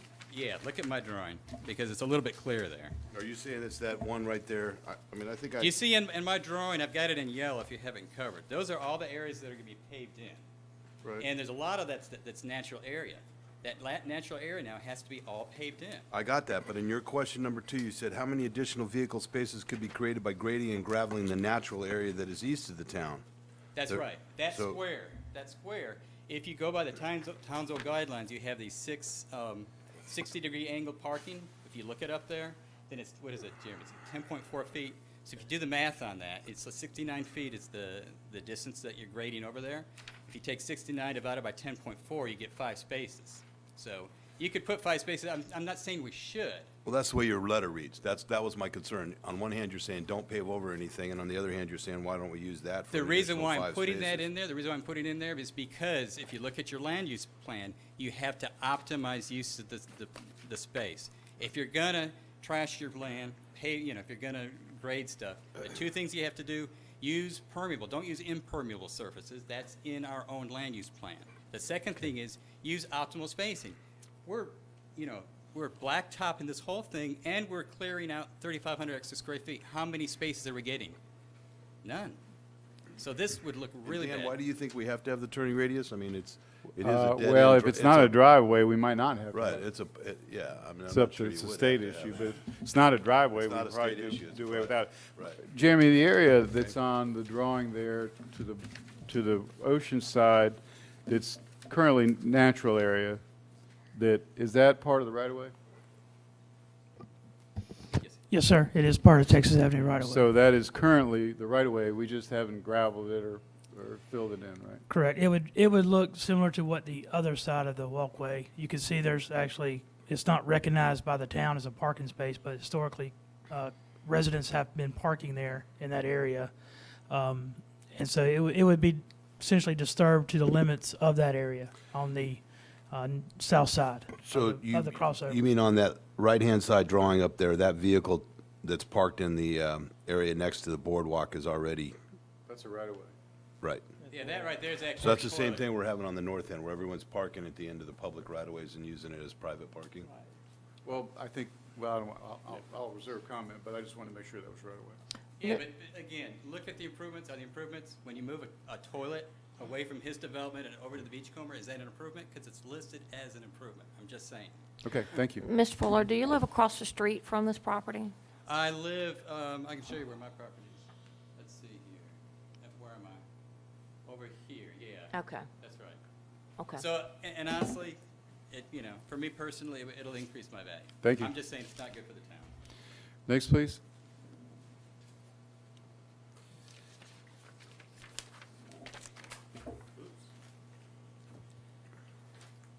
Mayor, Councilman, Councilwoman, thank you for the opportunity to address you. I guess I'm not quite as in tune with all of the technical aspects of this last guy, that he makes a lot of good points. But I have two major items. I live at 1517 South Park Boulevard. It's the yellow house in the picture. And the two main things that we have a problem with is, number one is when we purchased that property, we were told by the developer, by the real estate people, the builder, that you were not allowed to build into the CAMA area. That once, where those houses were, the house that was demolished and a couple, or moved, and a couple others, those were grandfathered in. Those were things that they said, well, if they ever came down, they could not build there because it would be too close to the ocean. So we have 3 houses that are gonna be in front of even the existing house that's there now. This is gonna be so close to the ocean, it's gonna be built on the dunes. So those 3 single-family houses are being built on the dunes. We're going to ask, when you're finished, and at the end of this public comment, Jeremy's our CAM officer, we'll ask him to address those Okay. questions. And then the other issue is, if this development was approved, there's a driveway that's gonna be headed right to our house with the lights of the cars going right into probably our master bedroom. And at the least, I would think that we would want some landscaping, some large trees or something to block that light from coming to our house. You mean on the opposite side of the street? Well, can you show? That driveway's headed right to his house, Can you point your house out? right there at the end. That's not a bad, The existing? that's not a bad house. As they come down the driveway, right through here, this is gonna be our house, right? We're gonna have, the headlights going right into our property. Now, That's a pretty when reasonable I'm house. saying that this setback here, that these houses should not be allowed to be that far close to the beach, they should be set back further, Okay, this way. you can come back to the podium, please. So, but really what we're addressing is the drive aisle, not the houses. Well, both. You're saying, well, I'm saying, first of all, I think that the houses should not be that close to the beach. okay, well, I'm going to get the CAM officer to address That's- that. I'm talking about your headlights right now. Yes. That, you're saying you want a buffer at the end of that drive aisle? That's I what mean, you're, that- at least that's the what you're minimum. suggesting? Yeah, Okay. because that would All right. at least stop, I mean, when I've done any other type of things in other communities, they're always concerned about lighting. And like, if you have a tennis court, they don't want lights on to your neighbors. So Okay. I'm just saying that would be a minimum, but I still think that those houses are too close to the ocean. That's not. We're going to good. address that, Yeah. okay. Not good for the community and for the citizens of Carolina Beach. Like I was explaining earlier, we have certain regulations that we have to follow. There's also certain options available to developers under CAMA, state, and town ordinances. We can't deny those options if they're available, so we'll get Jeremy to address that. Okay, and just so you know, all of the houses going north, there's a line. I understand. there, all there. He'll address it. Okay. Thank you. Thank you very much, appreciate it. Next, please.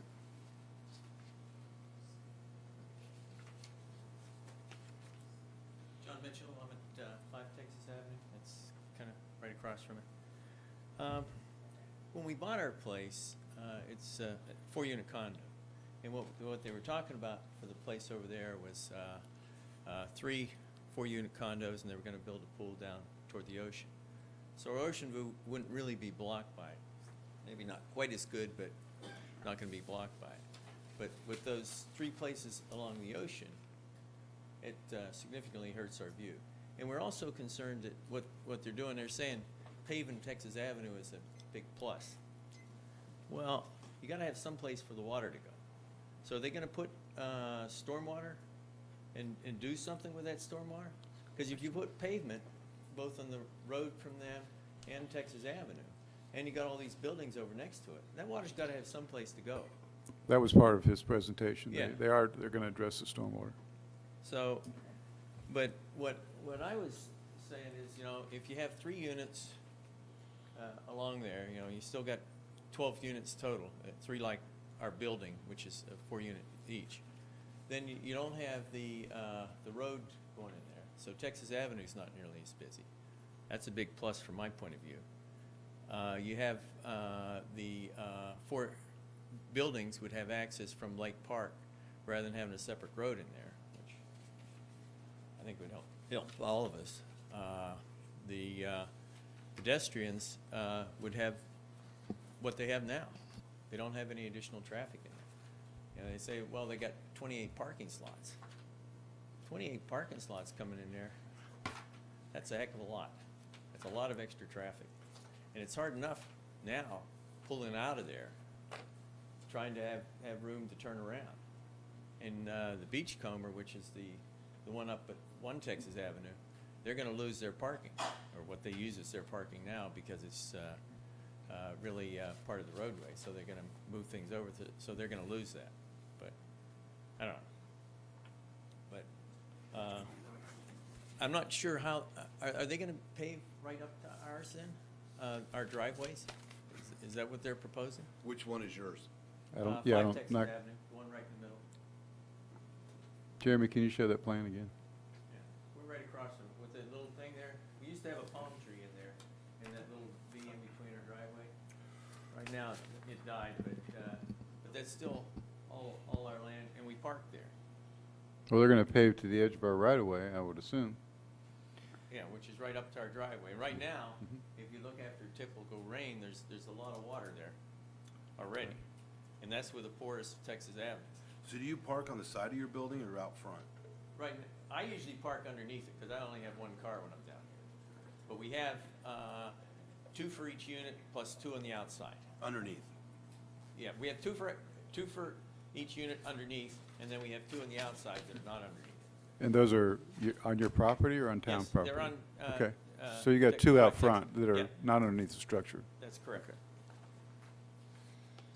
But it's not easy for Richard to get to his place if we have one parked at the end of ours, and he has to go in there next to Beachcomber. So, not easy access now, and then you got a lot more traffic coming in next to it. Well, Jeremy, And clearly, our view's not going to be good. And when we bought our place, like I say, they said that the area toward the ocean where those 3 single families are was not going to be buildable, because that was, we can't really know what the real estate agents told you. yeah, right. Well, what they said was, that was Cama, and if the Right. yellow house that they moved, if that was, if something happened to that, they couldn't rebuild it. We're gonna address that. We will address that. Okay. Matter of fact, before we go any further, I'm gonna ask Jerry me to address that in case, before someone else speaks. But before that, Jeremy, the 2 existing driveways there that I think this gentleman's talking about, the right-of-way line is inside those driveways. Correct. There's approximately 4 feet from where the pavement is going to stop, the proposed pavement, So what's to the remaining- actual What's the remaining distance? property line. What happens to that property? So then that's where you Well- would, Driveways on the How many units, part of it? so the apron, portion of that apron is in the right of way. right, so, what I'm trying to point out here is that it's, Doesn't I have don't a lot know of if it's space. intended to be a parking space, it's intended to be a driveway, and you maybe I'm using it for parking, but. No, there's a portion that's a driveway, and then there's parking spaces over next to it. Okay, well, So the- I'm not seeing exactly what you're Well, seeing, but. The driveway comes right in here, okay? This is not part of the driveway, this is the parking slot up here. Same thing down here. This is the parking slot, and then you have a driveway coming in.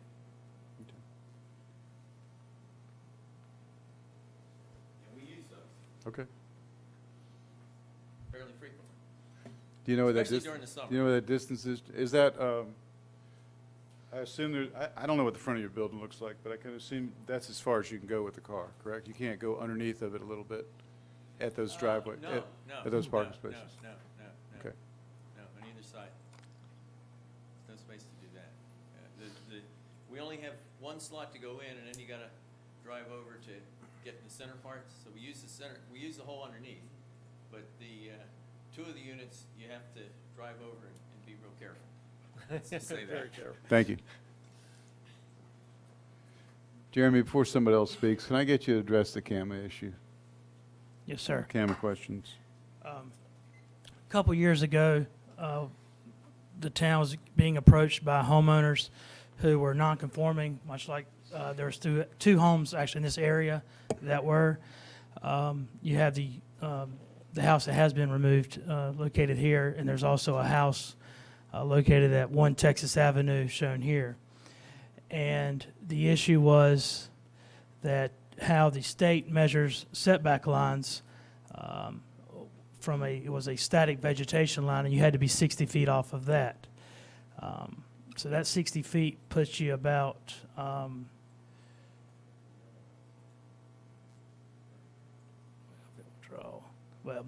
it makes those houses non-conforming and they couldn't be rebuilt. So the town asked the Coastal Resource Commission that regulates CAMA, are there any options? Well, they went through their rules committee and their science committee, and they developed an option that the town could apply for, essentially saying what the actual vegetation line, if you measure 60 feet off of that, and you have a development line, which the town of Carolina Beach has had a development line since 1963, when we had our first beach renourishment project, which is shown here in the red. And that's how these homes were actually allowed to be built. They were built prior to 1984 when CAMA was established. So essentially CAMA said, okay, well, you've had that development line in place. It's worked for the town. We'll let you revert back to that development line as long as you do have that vegetative buffer. In this case, they could build up to the development line, as well as any non-conforming homes could be rebuilt. So it was. And it wasn't just these two homes, Jeremy. This was. I just all said along these two Beach. homes because that's Yeah. it's a good example in this illustration. But there was several non-conforming homes, and they were having some lending issues and refinancing issues. The one just on the other side of the Texas Boardwalk, cross over the existing older home right there now? That one right there? Yes, that one could not be rebuilt. Right, that's a non-conforming use, and that's an issue with insurance. Correct. Now with the development line, it's an allowable use. Yes, and with that development line, that house was sold last year, and it was able to get a loan. And prior to that, they weren't able to get financing because they couldn't be rebuilt. Correct.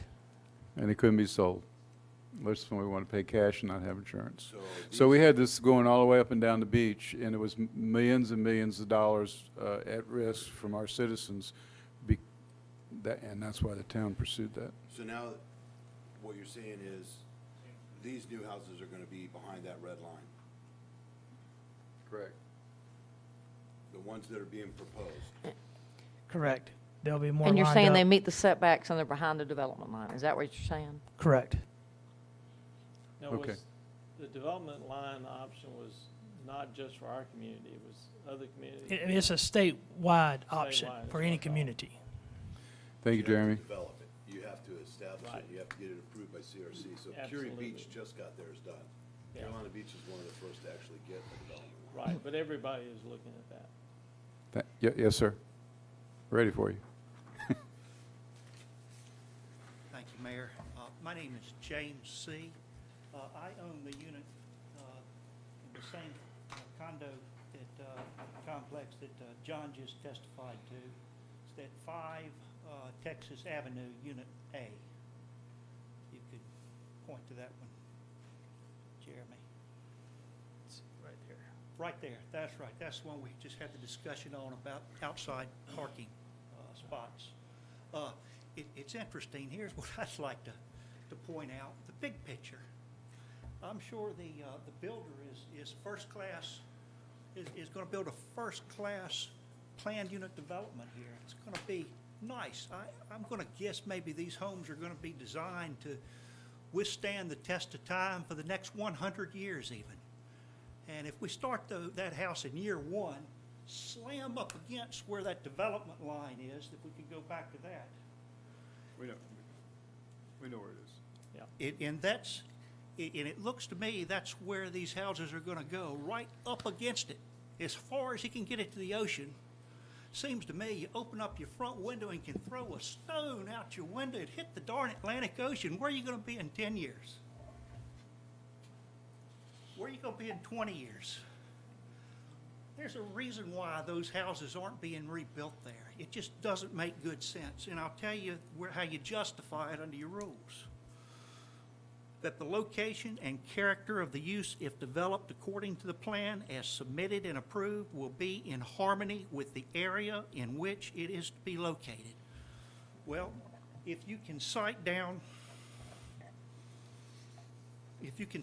the line in that block of homes, starting with the yellow house. Excuse me, can you address us, please? There was a question, where was the yellow house? Just to give you, Got it. may I? I got it, yes. There we- Let me have it. Here's the point. Look at the yellow house compared to the houses beside the yellow house. Jeremy, can you put I see it. a dot on the yellow house right? No, okay, gotcha. And that gives you a good idea. Look at that's the historical character. Getting back, they moved the one it's not there anymore, of course, it's not. But if you say that we're going to approve this use consistent with the character of the homes, which are single-family in the block of that neighborhood, then for God's sakes, move it back. Put a condition in the permit, approve it, but put a condition that he move it back from the building line some distance where it's closer lined up to where the other houses are. How does it affect me?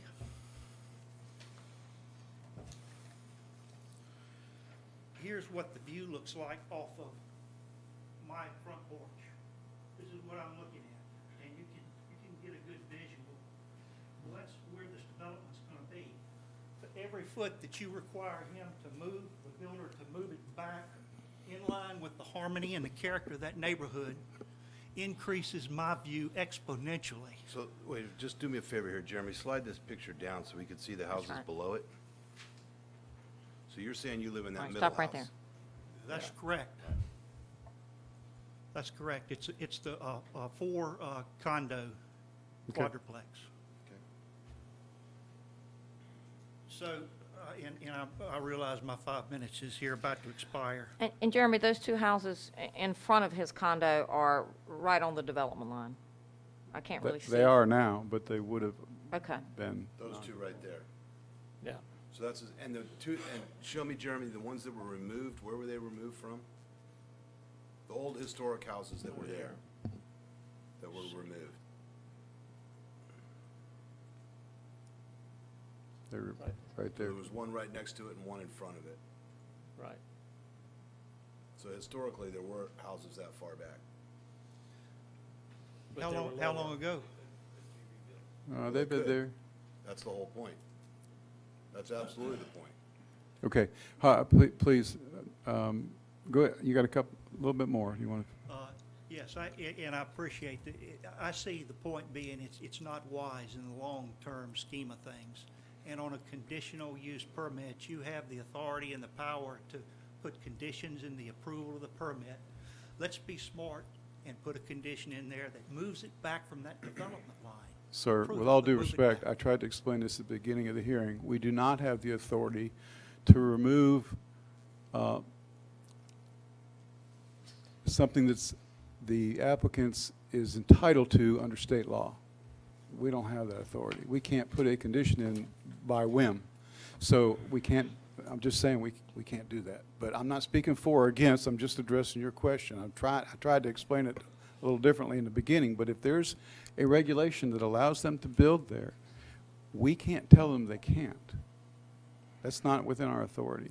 As far as your other question with regard to where we would be in 10 or 20 years, we've had a 50-year beach renourishment program this town has maintained for 50 years, and we've not only maintained the beach, but we've built it, so that the history of what we've done with that should maybe speak to that question.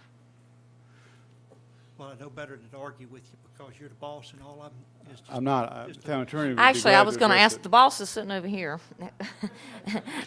Sir, I'm not arguing with you, I'm just trying to explain to you what we can and can't do. I understand. I thought it was a Okay. conditional use It permit. is- and we you can had- place- You had the right under a plan unit development to make that a condition Well, they would have to make it a condition that applied with the CAMA rules. If CAMA allows it, then CAMA allows it. We can place reasonable conditions on the CUP, but they have to be within the rules and regulations and within the spirit of the ordinance, so, generally speaking. So we can't place rules that are inconsistent with allowances the state provides.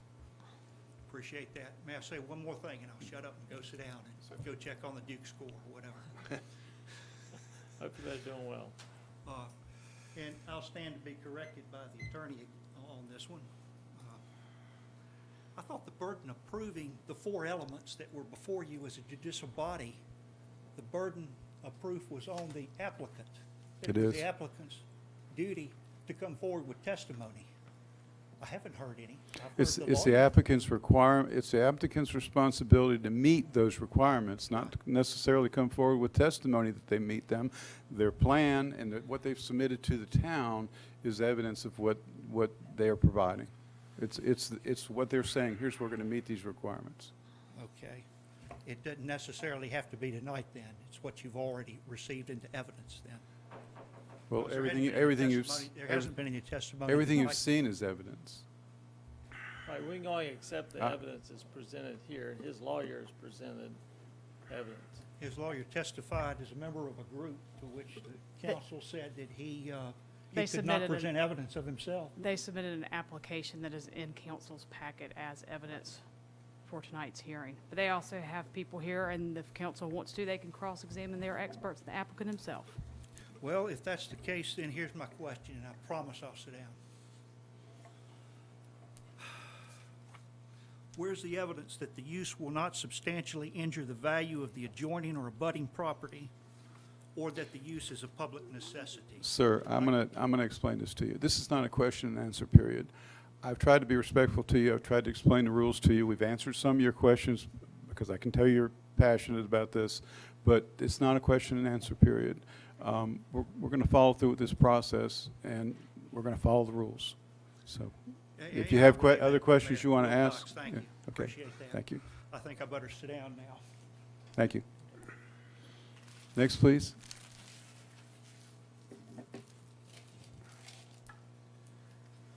Anyone else wishing to speak on this?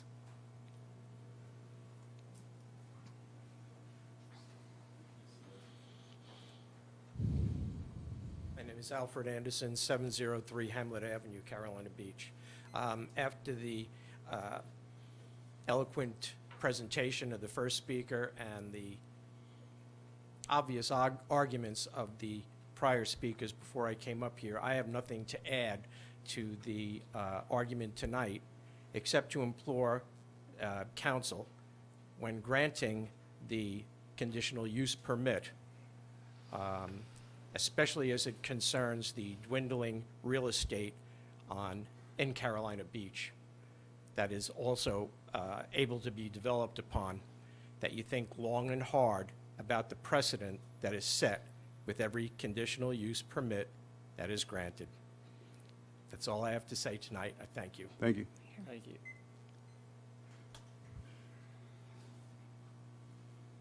Hello, my name is Jeff Malpas. I'm a Malpas Engineering Survey. My company is responsible for the engineering of the plan for Mr. Wallace. Yes, sir. Just coming forward, obviously, in favor of the project, but basically to maybe clarify some things to council based on some things I've heard that may not be that are maybe unanswered or unclear or untrue. I just wanted to mention that we are collecting the stormwater and I actually called the state hydrologist as Raleigh, talked to him on how DOT would want the water handled. We put the catch basin just outside of DOT's right-of-way, collecting the water in Texas and tying into an existing manhole that's directly in front of Texas's driveway, out in the middle of 421. So we take care of that, and also what goes along with stormwater. Basically, you know, I've heard that we're adding, oh man, there's a lot of extra asphalt. We are paving it, and I think that is a definite improvement for the town. You know, everybody that drove on ABC Stone or Marl Crusher Run, whatever you call it, when it gets wet, you drive over it, potholes, you have to continuously scrape it. It will be designated parking places. The folks that live to the south of Texas hopefully won't be bothered by folks parking in front of their driveways and blocking them in. And I think it leaves them to park in an appropriate place. And as far as stormwater runoff and what we're doing, as far as any agency that I know of, and I've worked in lots of towns and municipalities in the state of North Carolina, and they consider this type of stone the same as concrete or asphalt. It's no different. And we are, as far as access to the beach, we are going to be ADA compliant up to the walkway at least, and what we're doing, there is a handicap space that's provided that wasn't before. I don't know that it is ADA compliant now, but it will be when we're through. And as far as, I believe we are in harmony with the existing area and what's going on out there. I don't know if you were to count the units to the south of Texas versus our 7, I bet you the units that are sharing Texas from either side are about the same. I don't know that we're doing anything different than the folks that are here opposing the development.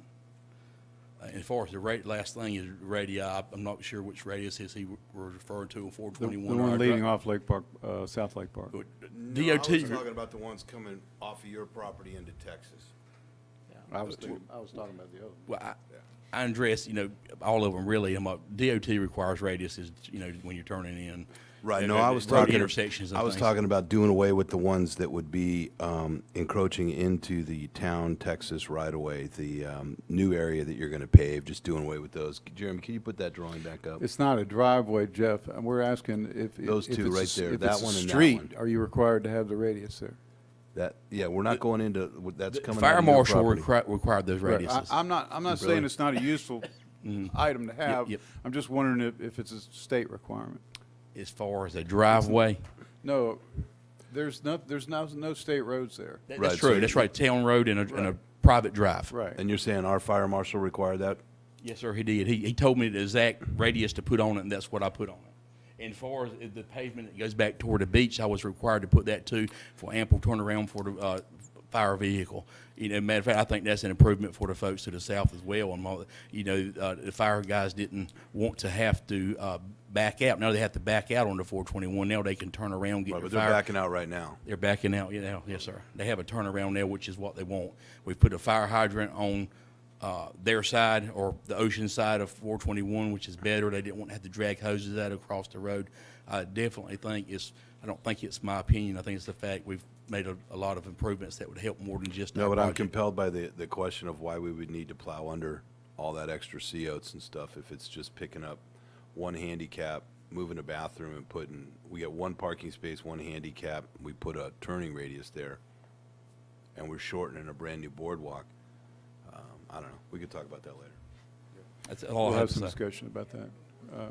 Yes, sir. I'm through unless Okay. council has questions. All right. Applicant would like to address any other things they heard? Mayor and Town Council, fellow citizens. My name's Richard Wallace. I live in Carolina Beach at 801 North Carolina Avenue. I am a member of the community and a builder. I've been a builder all my life. I grew up in the country, in and around farms, and stewardship of land and the appropriate development of land is important to me. And I like the projects, the homes that I build to look good. I feel like I do a good job doing that. And I feel like this is an example of what we can do that will be a major improvement to an area that I think is wanting in the terms of just the aesthetics, the asphalt or lack of asphalt, the stormwater runoff. Jeff has testified, and it's a fact that the ABC, the gravel that you have there, is actually as hard as concrete, and the water runoff is the same as concrete, so we're not going to be increasing the runoff. We've addressed public safety. I'm fortunate, my wife and I have 10 grandchildren, and they are under the age of 10, and we live on North Carolina Avenue, so when we walk to the beach, we know what a contentious situation crossing the highway can be. So we think the signalized lighting will help. We think the landscaping will help. It'll be maintained because the homeowners association will maintain it. The homes will be built with durable and long-lasting siding and cladding and roofing. We feel like that's going to be a real, just a general, good-looking situation. I think we've spoken to all of the issues that residents have brought up, citizens have brought up, Jeremy's brought up, the fire marshal has brought up, the utilities department has brought up, and I think we've tried to take a piece of ground and make it as harmonious as we can within, far within our abilities of density. We could have 12 units, as Mr. Barnes pointed out. We're going for 7. If I built 3 duplexes, I could have 6 units by right. So basically, when it gets right down to it, the town is going to get a number of improvements, and all I'm really asking for is one more unit of housing, in my mind. So I would, that's my presentation. I don't have anything else to say.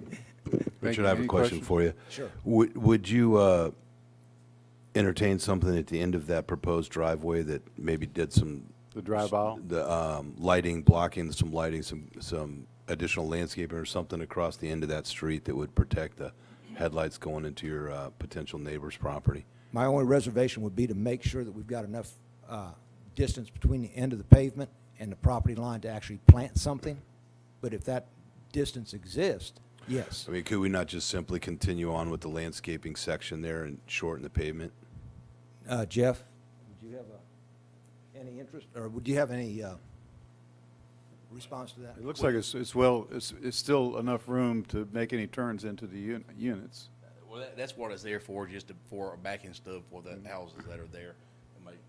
I don't know what the distance is off the top of my head, but if you have at least probably 5 or 6 feet there, that's probably ample room. I'd ask you to consider some kind of, if this gets approved, to be ready for a condition that would require some fencing and some opaque lighting. You wouldn't have to Something. lose pavement if it were fencing.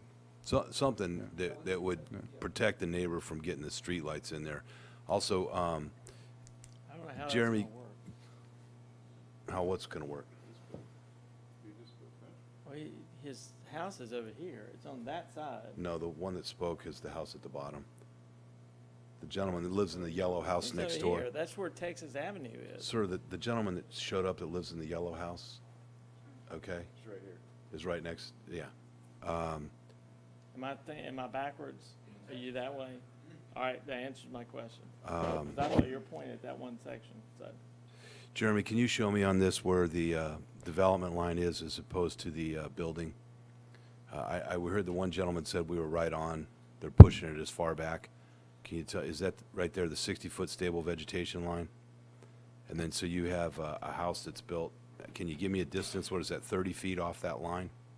You do, and you also, it's what is more restrictive, and in this case, it is the development line.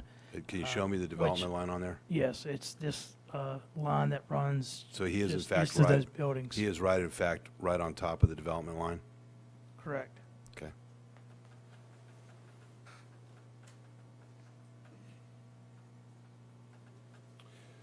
Any other questions for Richard? Not for Richard. Thank you. Thank you. Ned, anything? Did you have Jeremy, do anything, we Ned? have any elevations? I do.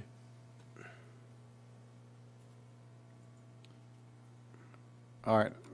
No one else wishing to speak. I'll close the public hearing. So the applicant has the right to cross-examine. I don't believe the general public has that right to cross-examine them. Attorney can speak to that. You can allow it if you'd like to. I don't think they'd have a problem answering your questions, would you? The question is, if you can go back to the site plan. Yeah. If you can answer, how wide is it now versus how wide will it be? And what I'm getting at is, when you go into Texas Avenue now, yeah, it's dusty, it's gravelly. It seems kind of spacious though, because we got the parallel parking. It's a 50-foot right-of-way, it's an 8-foot wide parallel. I'm guessing it's 42 feet, so that's nice. What I'm wondering is what's the distance now? Says 50 feet. So 50 feet's the right-of-way. Right. And we've got, so I'm saying we got 42 feet where the parallel parking is. At the end of the parallel parking, it's 50 feet. So that's where, you know, the garbage trucks turn around and all that. What I'm wondering, what's it gonna be in the future? Because to me, that would Well, be. standard roadway's 19 to 21 feet. I don't know what is this one? So currently with the parallel parking, you have approximately, I believe what you're asking is 30 feet of drive aisle. It will be going down to 24 with the 90-degree parking. So we're getting smaller parking places, a more narrow drive aisle. We're donating land to the company here, the development, and Did we're you have, paving did you have questions for the applicant? just reading. You asked, okay, you asked to ask a question. Well, the question was the distance, and I guess. Okay, thank you. Just to confirm, so we're shrinking, so you know, so that it's on the record. How about the access to, they don't have, right now, if you look at what it used to be, they had. Can you come up? They had two accesses to the ocean from that property, from 2 and from 4. And now they have none. From From these. From the lots here. from the From private property properties? to the ocean. Well, the private property is not required to keep I accesses know, if they don't want but they them. used to have it. Oh, Those they used to be- properties, and used now to- they don't. So Okay. there's gonna be a lot more people using. I think he's showing the 3. Texas Avenue. Sir, I think he's showing 1 from each property. 3. But those are private accesses, sir. Are they gonna be there? They're private Yeah. accesses. Yeah, Yes. no, that's fine. Yeah, no, yeah, I Are don't they think still you're. gonna be there? Yes. That's what I'm asking. I think what That's he's what's not clear. representing is that We'll let those are him going to answer. be there. Okay, that's all I was asking. It's a good question. All right. With that, I think I already closed the public hearing, but I'll close it again.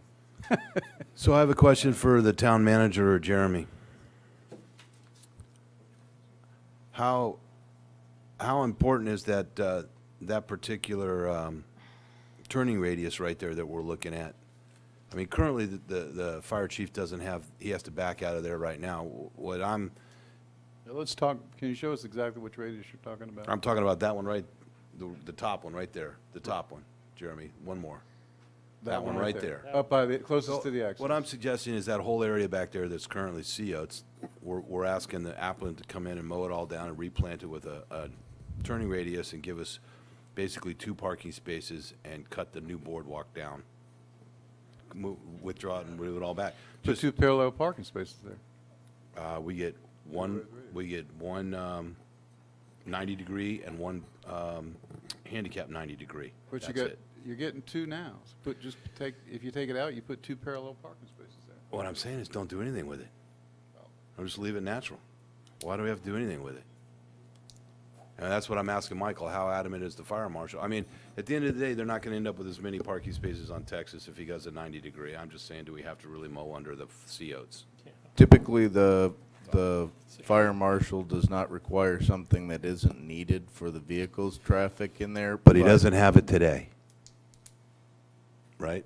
No, he doesn't have it today. Well, that drive aisle's not in that configuration. This would be considered an improvement from the town's perspective, yes, sir. But for this development, to have adequate fire protection, it is something Okay. he requires, so if he can have adequate backup. Okay. Wait, Steve, if the natural area is what you're worried about, you can still have the radius and have continue back as natural area. You can still do away with the parking spaces. I just don't know if that satisfies the fire. I don't know if that satisfies the fire marshal, because when you start paving all the way back to what is now pretty close to this existing one-story frame on the right, we're cutting out that new boardwalk area, so that allows the fire. See, we're taking out all that area right there, Dan. That boardwalk structure comes way out. It goes almost that whole. Well, yeah, The wooden structure comes The out. drive aisle part would have to continue back, but you wouldn't have to take out all of the natural area. That's what I'm saying. It's where the radius is that has the landscaping in it. That radius could continue right on back. If that was, you want to do it with. I didn't want to do anything past where it is right now, but what I'm hearing is the fire marshal, the fire chief said he really needs that fire hydrant back there. So, I mean, either give it or you don't, and I'm fine. I understand. So some of the issues I heard were stormwater, which have been addressed by both Jeremy and the manager. That would be addressed. And by the way, just my experience is crush and run, those type of surfaces, they will absorb water. Not at the same rate as, you know, a total natural area, but in the state size, they're all impervious surfaces. So stormwater,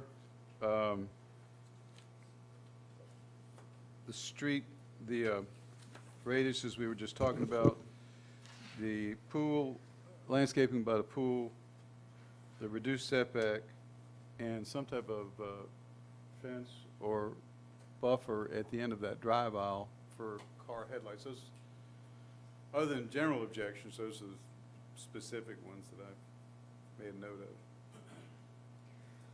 Jeremy, can you tell us what the planning and zoning recommendation was? They had some recommendations as well.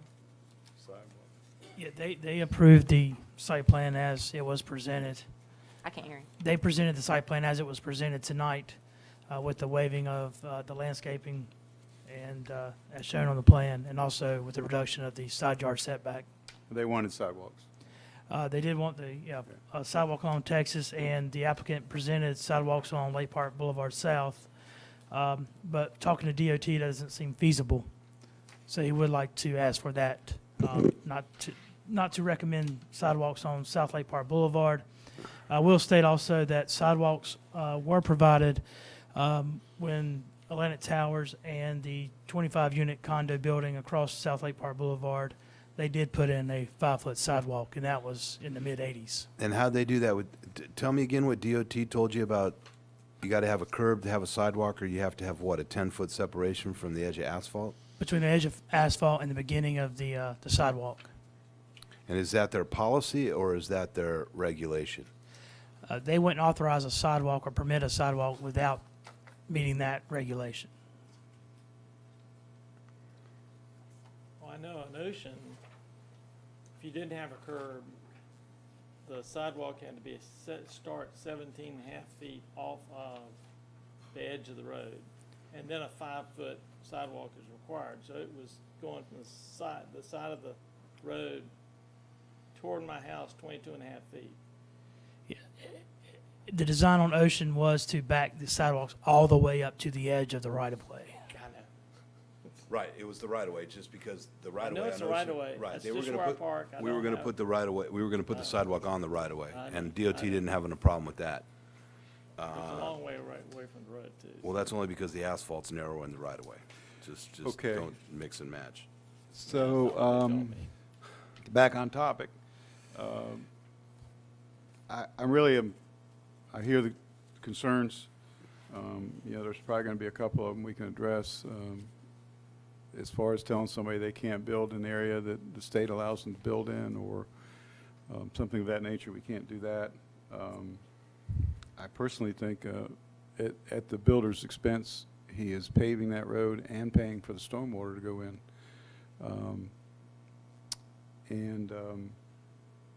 Of course, we get handicap access to the ocean walk out of that. I just see personally, you're talking about something that could have 12 units on it, and they want to build 7. He could build 6 by right. We don't even have to be here. He could go in there and build 6 things that are less attractive and right on the ocean, right on the line, and they don't have to come to us for approval. So I think the fact that they're going through the process and the crosswalk and everything else that's being done, to me, are betterments. I know it's not what everybody wants to, some people want to see, but from a town perspective, I think they're betterments. That's just my initial take on it. If we establish that we can add the condition of having some kind of a buffer, visual buffer for the lights. We can add it, yep. It's not inconsistent with anything. But we can't take out the landscaping because of the fire chief. Is that correct? We can't take out the radius. The radius. The radius is a requirement for the trucks to be able to pull into that location, get to a fire, and back out the opposite location.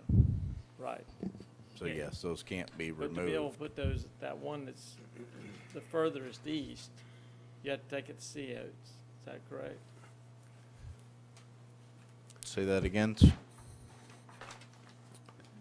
The one that we've been talking about, the furthest east, which Yes. that's toward the ocean, right?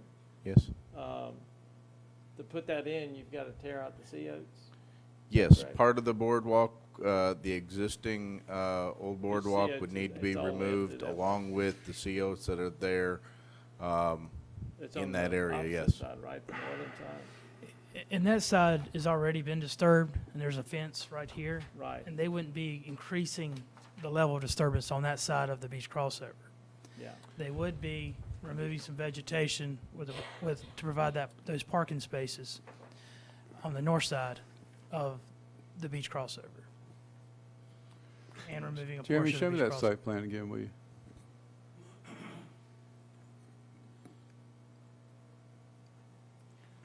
So that's the north end of the, There's no, I mean, Jeremy, can you show us the the photograph of the existing boardwalk?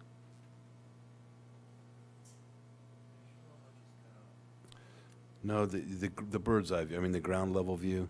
You had one from the street. So that currently is a handicap, it looks to be like a handicap accessible access. It's kind of got a ramp. The beach crossover, yes, Yes, sir. sir. It's a slope. Yes, sir. So when they remove 20 feet of that or 25 feet of that, how are they going to reconfigure that handicap? Because the drawing looked like they went to steps. In the Right front, there. in the Yeah. front, they are doing steps, but if you look, the walkover come will around the slide side. to this, to where the van accessible Okay. space will be. So we have a handicap space connected to a sidewalk that'll have a handicap ramp. So we're still keeping the handicap access Correct. to the walkover. Okay. Because I know we've been working hard to make sure we have as much handicap access to the beach. So they've Okay, so- facilitated that with the, So the part you're showing there, that's where all the COs are. right, but that's going to be a walkway? Yes. Okay, because I didn't know that was, because I wondered why we didn't connect it with that. Got it. Jeremy, can you go back to the view you were just showing, Steve, the street view? How many units are in that front yellow building there? 4. Four units. And then there's 4 units in the condo behind it? Yes, ma'am. And then behind that is single family? I Two can't- single-family homes. 4, 8. So in that area right there, there's 10. 10 units. Right. That's kind of what I'm looking at is In the the- whole block of residence. 4, 4, 8, 10. and 2. I don't think the density has ever been a question from what I've heard the neighbors come in and that say. equals to It's a been the setback 20,000 issue. square foot area. It's Right. been the setback issue. Right. Well, I'll make a motion and then we can have some discussion. I'll make a motion to approve the applicant's request based on 4 general conditions, 7 specific conditions, additional conditions addressed in the grant order, included but not limited to a waiver for the south side of the pool landscaping for the, do we have a distance on that? Is the length of the pool or the length of the paving around the pool? It's just where the parking area is, right?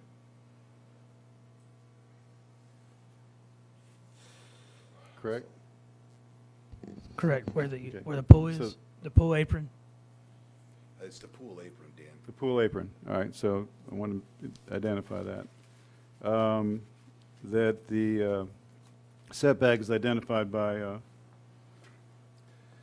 Jeremy is reduced from 12 feet to 10.47, I think it was. Right. And that the builder established a visual barrier at the north end of the drive aisle to block headlights. A motion on the table, and we're open for discussion. I just want to make sure we clarify that barrier at the end of either being a privacy fence, or some equivalency of some opaque landscaping. He's got some nice landscaping planned, and just to have him stick a fence in the section, Yeah. that's one option. Another might be to just, as long as he gets the opacity that staff says he has to have. Other than that, did we also do away with Jeremy, the everything else, I'm sorry. Did we do away with the requirement for the sidewalk along Lake Park? Well, I don't see it in here. Yeah. Okay. Yeah, So I that didn't was mention not- it. But I do want to make sure that does the grant order include, the applicant in his application included the crosswalk? Correct. Yes. So I don't have, it's not specific, is it specifically mentioned somewhere I'm not seeing it? Or do we need to mention it? It's part of the application, Yeah, it's part of the site plan approval. site plan approval, okay. That was the motion for that, and then my companion motion would be it's consistent with the land use plan. Discussion?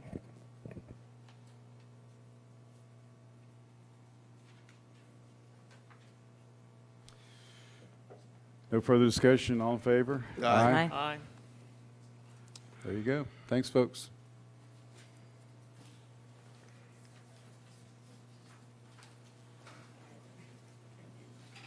Next item on the agenda is consent agenda. Unless any changes recommended, make a motion to approve. All in favor?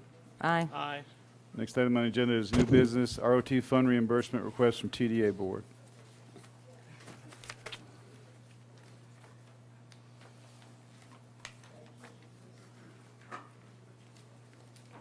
Thank you, Mayor, Council. Yes, the ROT fund reimbursement request from the TDA Board. We have had a excess or a balance carryover for our ROT activity funds for the past 3 years. Currently, the balance for our account stands at $789,781. We are asking for reimbursement to be submitted to the January 2018 TDA Board meeting for the sum of $302, $371.45, and that is basically salaries and benefits and expenses dealing with the lifeguards for the past season. Motion to approve, all in favor? Aye. Aye. You voting, Steve? Yes, I said aye. Next item Get a is little help discuss slip developing Franklin, a seconds bike that open. ped committee. I put that on the agenda. You want me to speak for that, Michael? Yes, please. I had attended a meeting with Jerry Hare, and we talked about we currently have a steering committee for the bike plan, and there's a couple of really good guys and ladies on that committee, and we talked about developing that steering committee into a town committee to follow through with several things that we have going on, like our bicycle plan and our pedestrian plan, and just wanted to bring that before council to see if you guys thought that would be a good idea. I don't know that they would meet once a month, but maybe once a quarter, something like that. But I'd like to keep that group together because we had some really good people on that group. I think that'd be a tremendous idea if you'll stay as the liaison. Actually, I don't mind being a liaison to that committee, and I also would like to suggest that Jerry Hare participate in that committee as well because he's getting our grants, if Michael's okay with that. Are there a Certainly. recommended number of members and makeup composition of the committee? How many's on the steering committee current citizens? Well, 3 or 4 citizens, most of the membership is representatives from different departments and government agencies and that kind of thing. So we could build on that membership. Who are the citizens on it now? Duke Hagstrom, Mike Hoffer, I'd have to check. Have they expressed the interest to stay on a committee? Yeah, Mike volunteered, and he volunteered Duke, and Duke didn't say anything, so I think that's. I would suggest, I have no problem with the committee. I would suggest someone establish some goals and objectives or mission statement so the committee knows what their role is. We've got some time, because this it's going to be a recommendation to form a committee that comes out of the pedestrian plan, which You guys will probably see a draft by January, or probably Christmas before staff will see a first draft. And so I think we got a couple of months really to think about it and the composition. So you're just and going to all that kind of thing. kind of get something together and bring it back to Yeah. council? Yeah, Would this- probably bring it back when we bring the draft pedestrian plan back to you, so it'll be Well, they'll be tied in. dancing in the street. Yeah. Now typically, we limit citizens to just 2 committees. Would this be an exception to this one? Because I don't know if they're on, I know Mike's on something, I know Duke's on Parks and Rec. Yeah, I have to. Mike's research on, was it planning and zoning? or- Yeah. that. That's what we talked about. If it's ad hoc, then it would It's be ad hoc. I don't beyond think that. it's not a standing committee. Well, it's not permanent. I'd just like to see those people continue to participate, and we also have the Island Greenway coming. We just have a lot of things that are going to all be on the same Well, again, I area. think you need to tell them, make sure you tell them exactly what their mission is. Well, you can bring that back to us. Yeah, I'll put some info together and bring it back to you. Yeah, I mean, those are good people, I just Could don't be a want to mission limit in the them. rain. Yeah, there's a lot of momentum, a lot of good Right. positives. I just So- want to keep that in mind, thanks. Already got some great ideas for what they can study, like where we're going to run these marathons. Next item on the agenda is Operations Committee appointment. Remember tallies in? And the tallies. We vote for these committees by ballot, and the ballot is available. It's a public record if anybody wants to look at them. There was one vacancy to be filled, and that will be filled by Teresa Shu, Operation Committee. Police Advisory Committee attendance update. Is that Leanne? Well, that is one of my committees, and we have an issue with attendance on one member.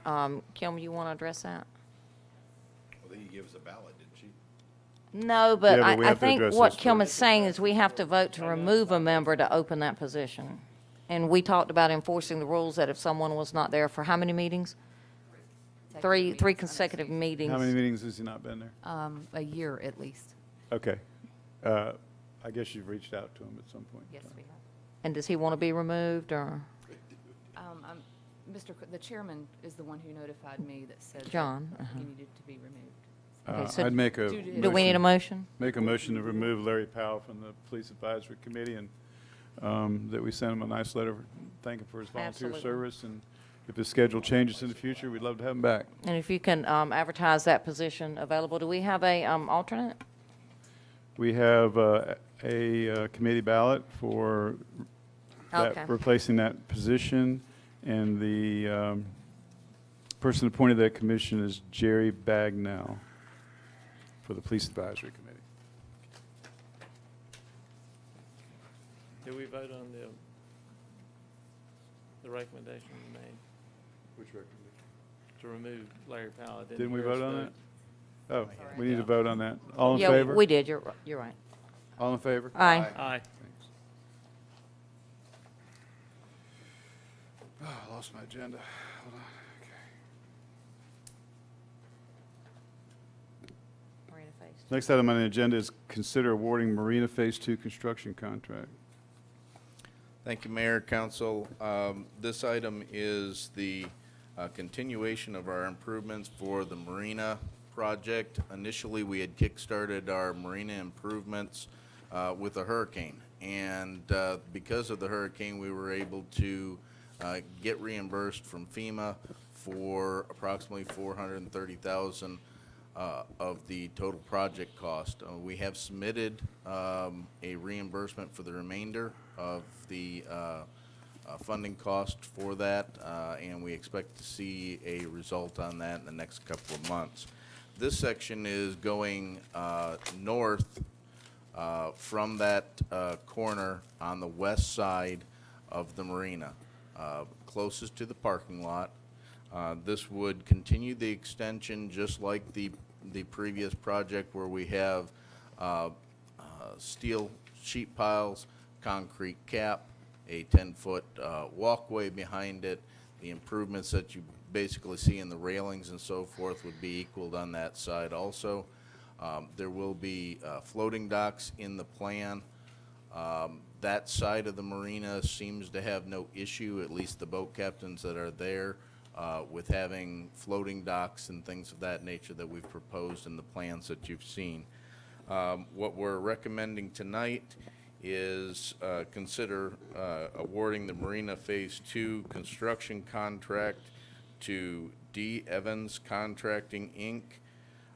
For the sum of $482,094, and then a budget ordinance of $633,724, and a funding reimbursement resolution of $790,000. The reason for the changes in the cost of the contract compared to the budget, compared to the reimbursement resolution, is we have already spent some funds associated with the planning for this portion of the project. So we're asking for reimbursement of the entire cost of the Phase 2 project, which includes the award that you're doing tonight for the construction and also the professional services and contingency and the additional floating docks and things of that nature. So all total, you're looking at 3 different items. One is an award for the contract. The other is budget ordinance 17-1067, and then the reimbursement resolution 17-2167. Couple comments. What is the contract form? The contract form is a new contract form. It is still being drafted, but it is not a contract form that the town has used previously. It's not a hybrid. No, it's not a hybrid. It's basically AIA. set up. No, it's not an AIA. It is EDJCD. It hasn't Sorry, been it's an approved yet. engineering. It's just been, You have a draft of it? I have a draft of part of it. Maybe just me, but, and I won't be here in the future, but if I were going to be, I'd start requesting that we get a copy of the contract. If we're going to approve something, we ought to see what the contract, at least have the opportunity to look at it. Obviously, we trust the town attorney to go through that, but I think it's good knowledge for the future councils that if you can provide something to them, that they would have some idea of what they're signing. I would like at least to get some kind of summary from the town attorney saying what the pertinent facts are on the contract, and keeping an eye towards some of the issues that we've had, whether it be Absolutely. project management, change orders, pricing, quality control, termination, just something that said, I'm really not, reading a 30 or 40 or 50-page contract and getting my legal interpretation does not matter to me. Getting you to read the 30 or 40 and telling us what legally we're bound, I think a summary document of salient points would help me. I I'm don't know happy about to the rest. provide that for future contracts that are being awarded, and I will summarize the contract document in layman's terms for council before it's executed. And just from a mayor's perspective, since have to sign things like that, I'd want to see it in the future, but since I won't be here, you can do anything you want.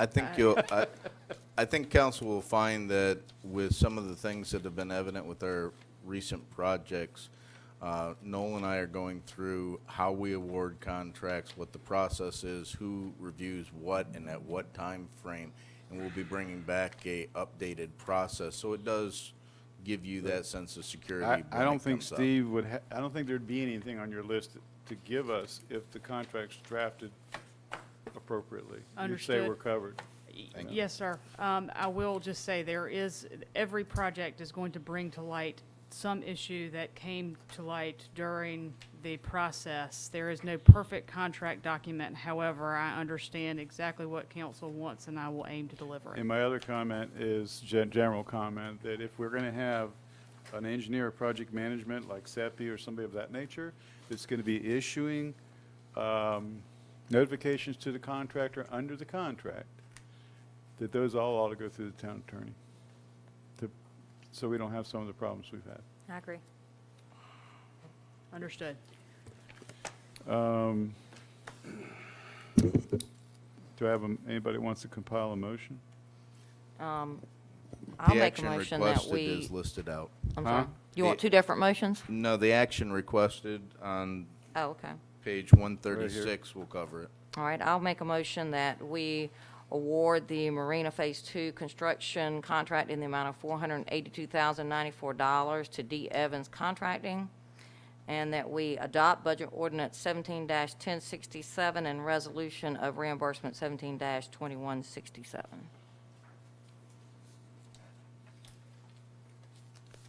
That work? What were you reading? Fever roll up. 136. Yep, some of it. And just that again, work for for you? clarification, same statement that gets said every time. The award of a contract by council is not legally binding until it is executed in writing in a form agreeable to the town. You want that in there too? Okay.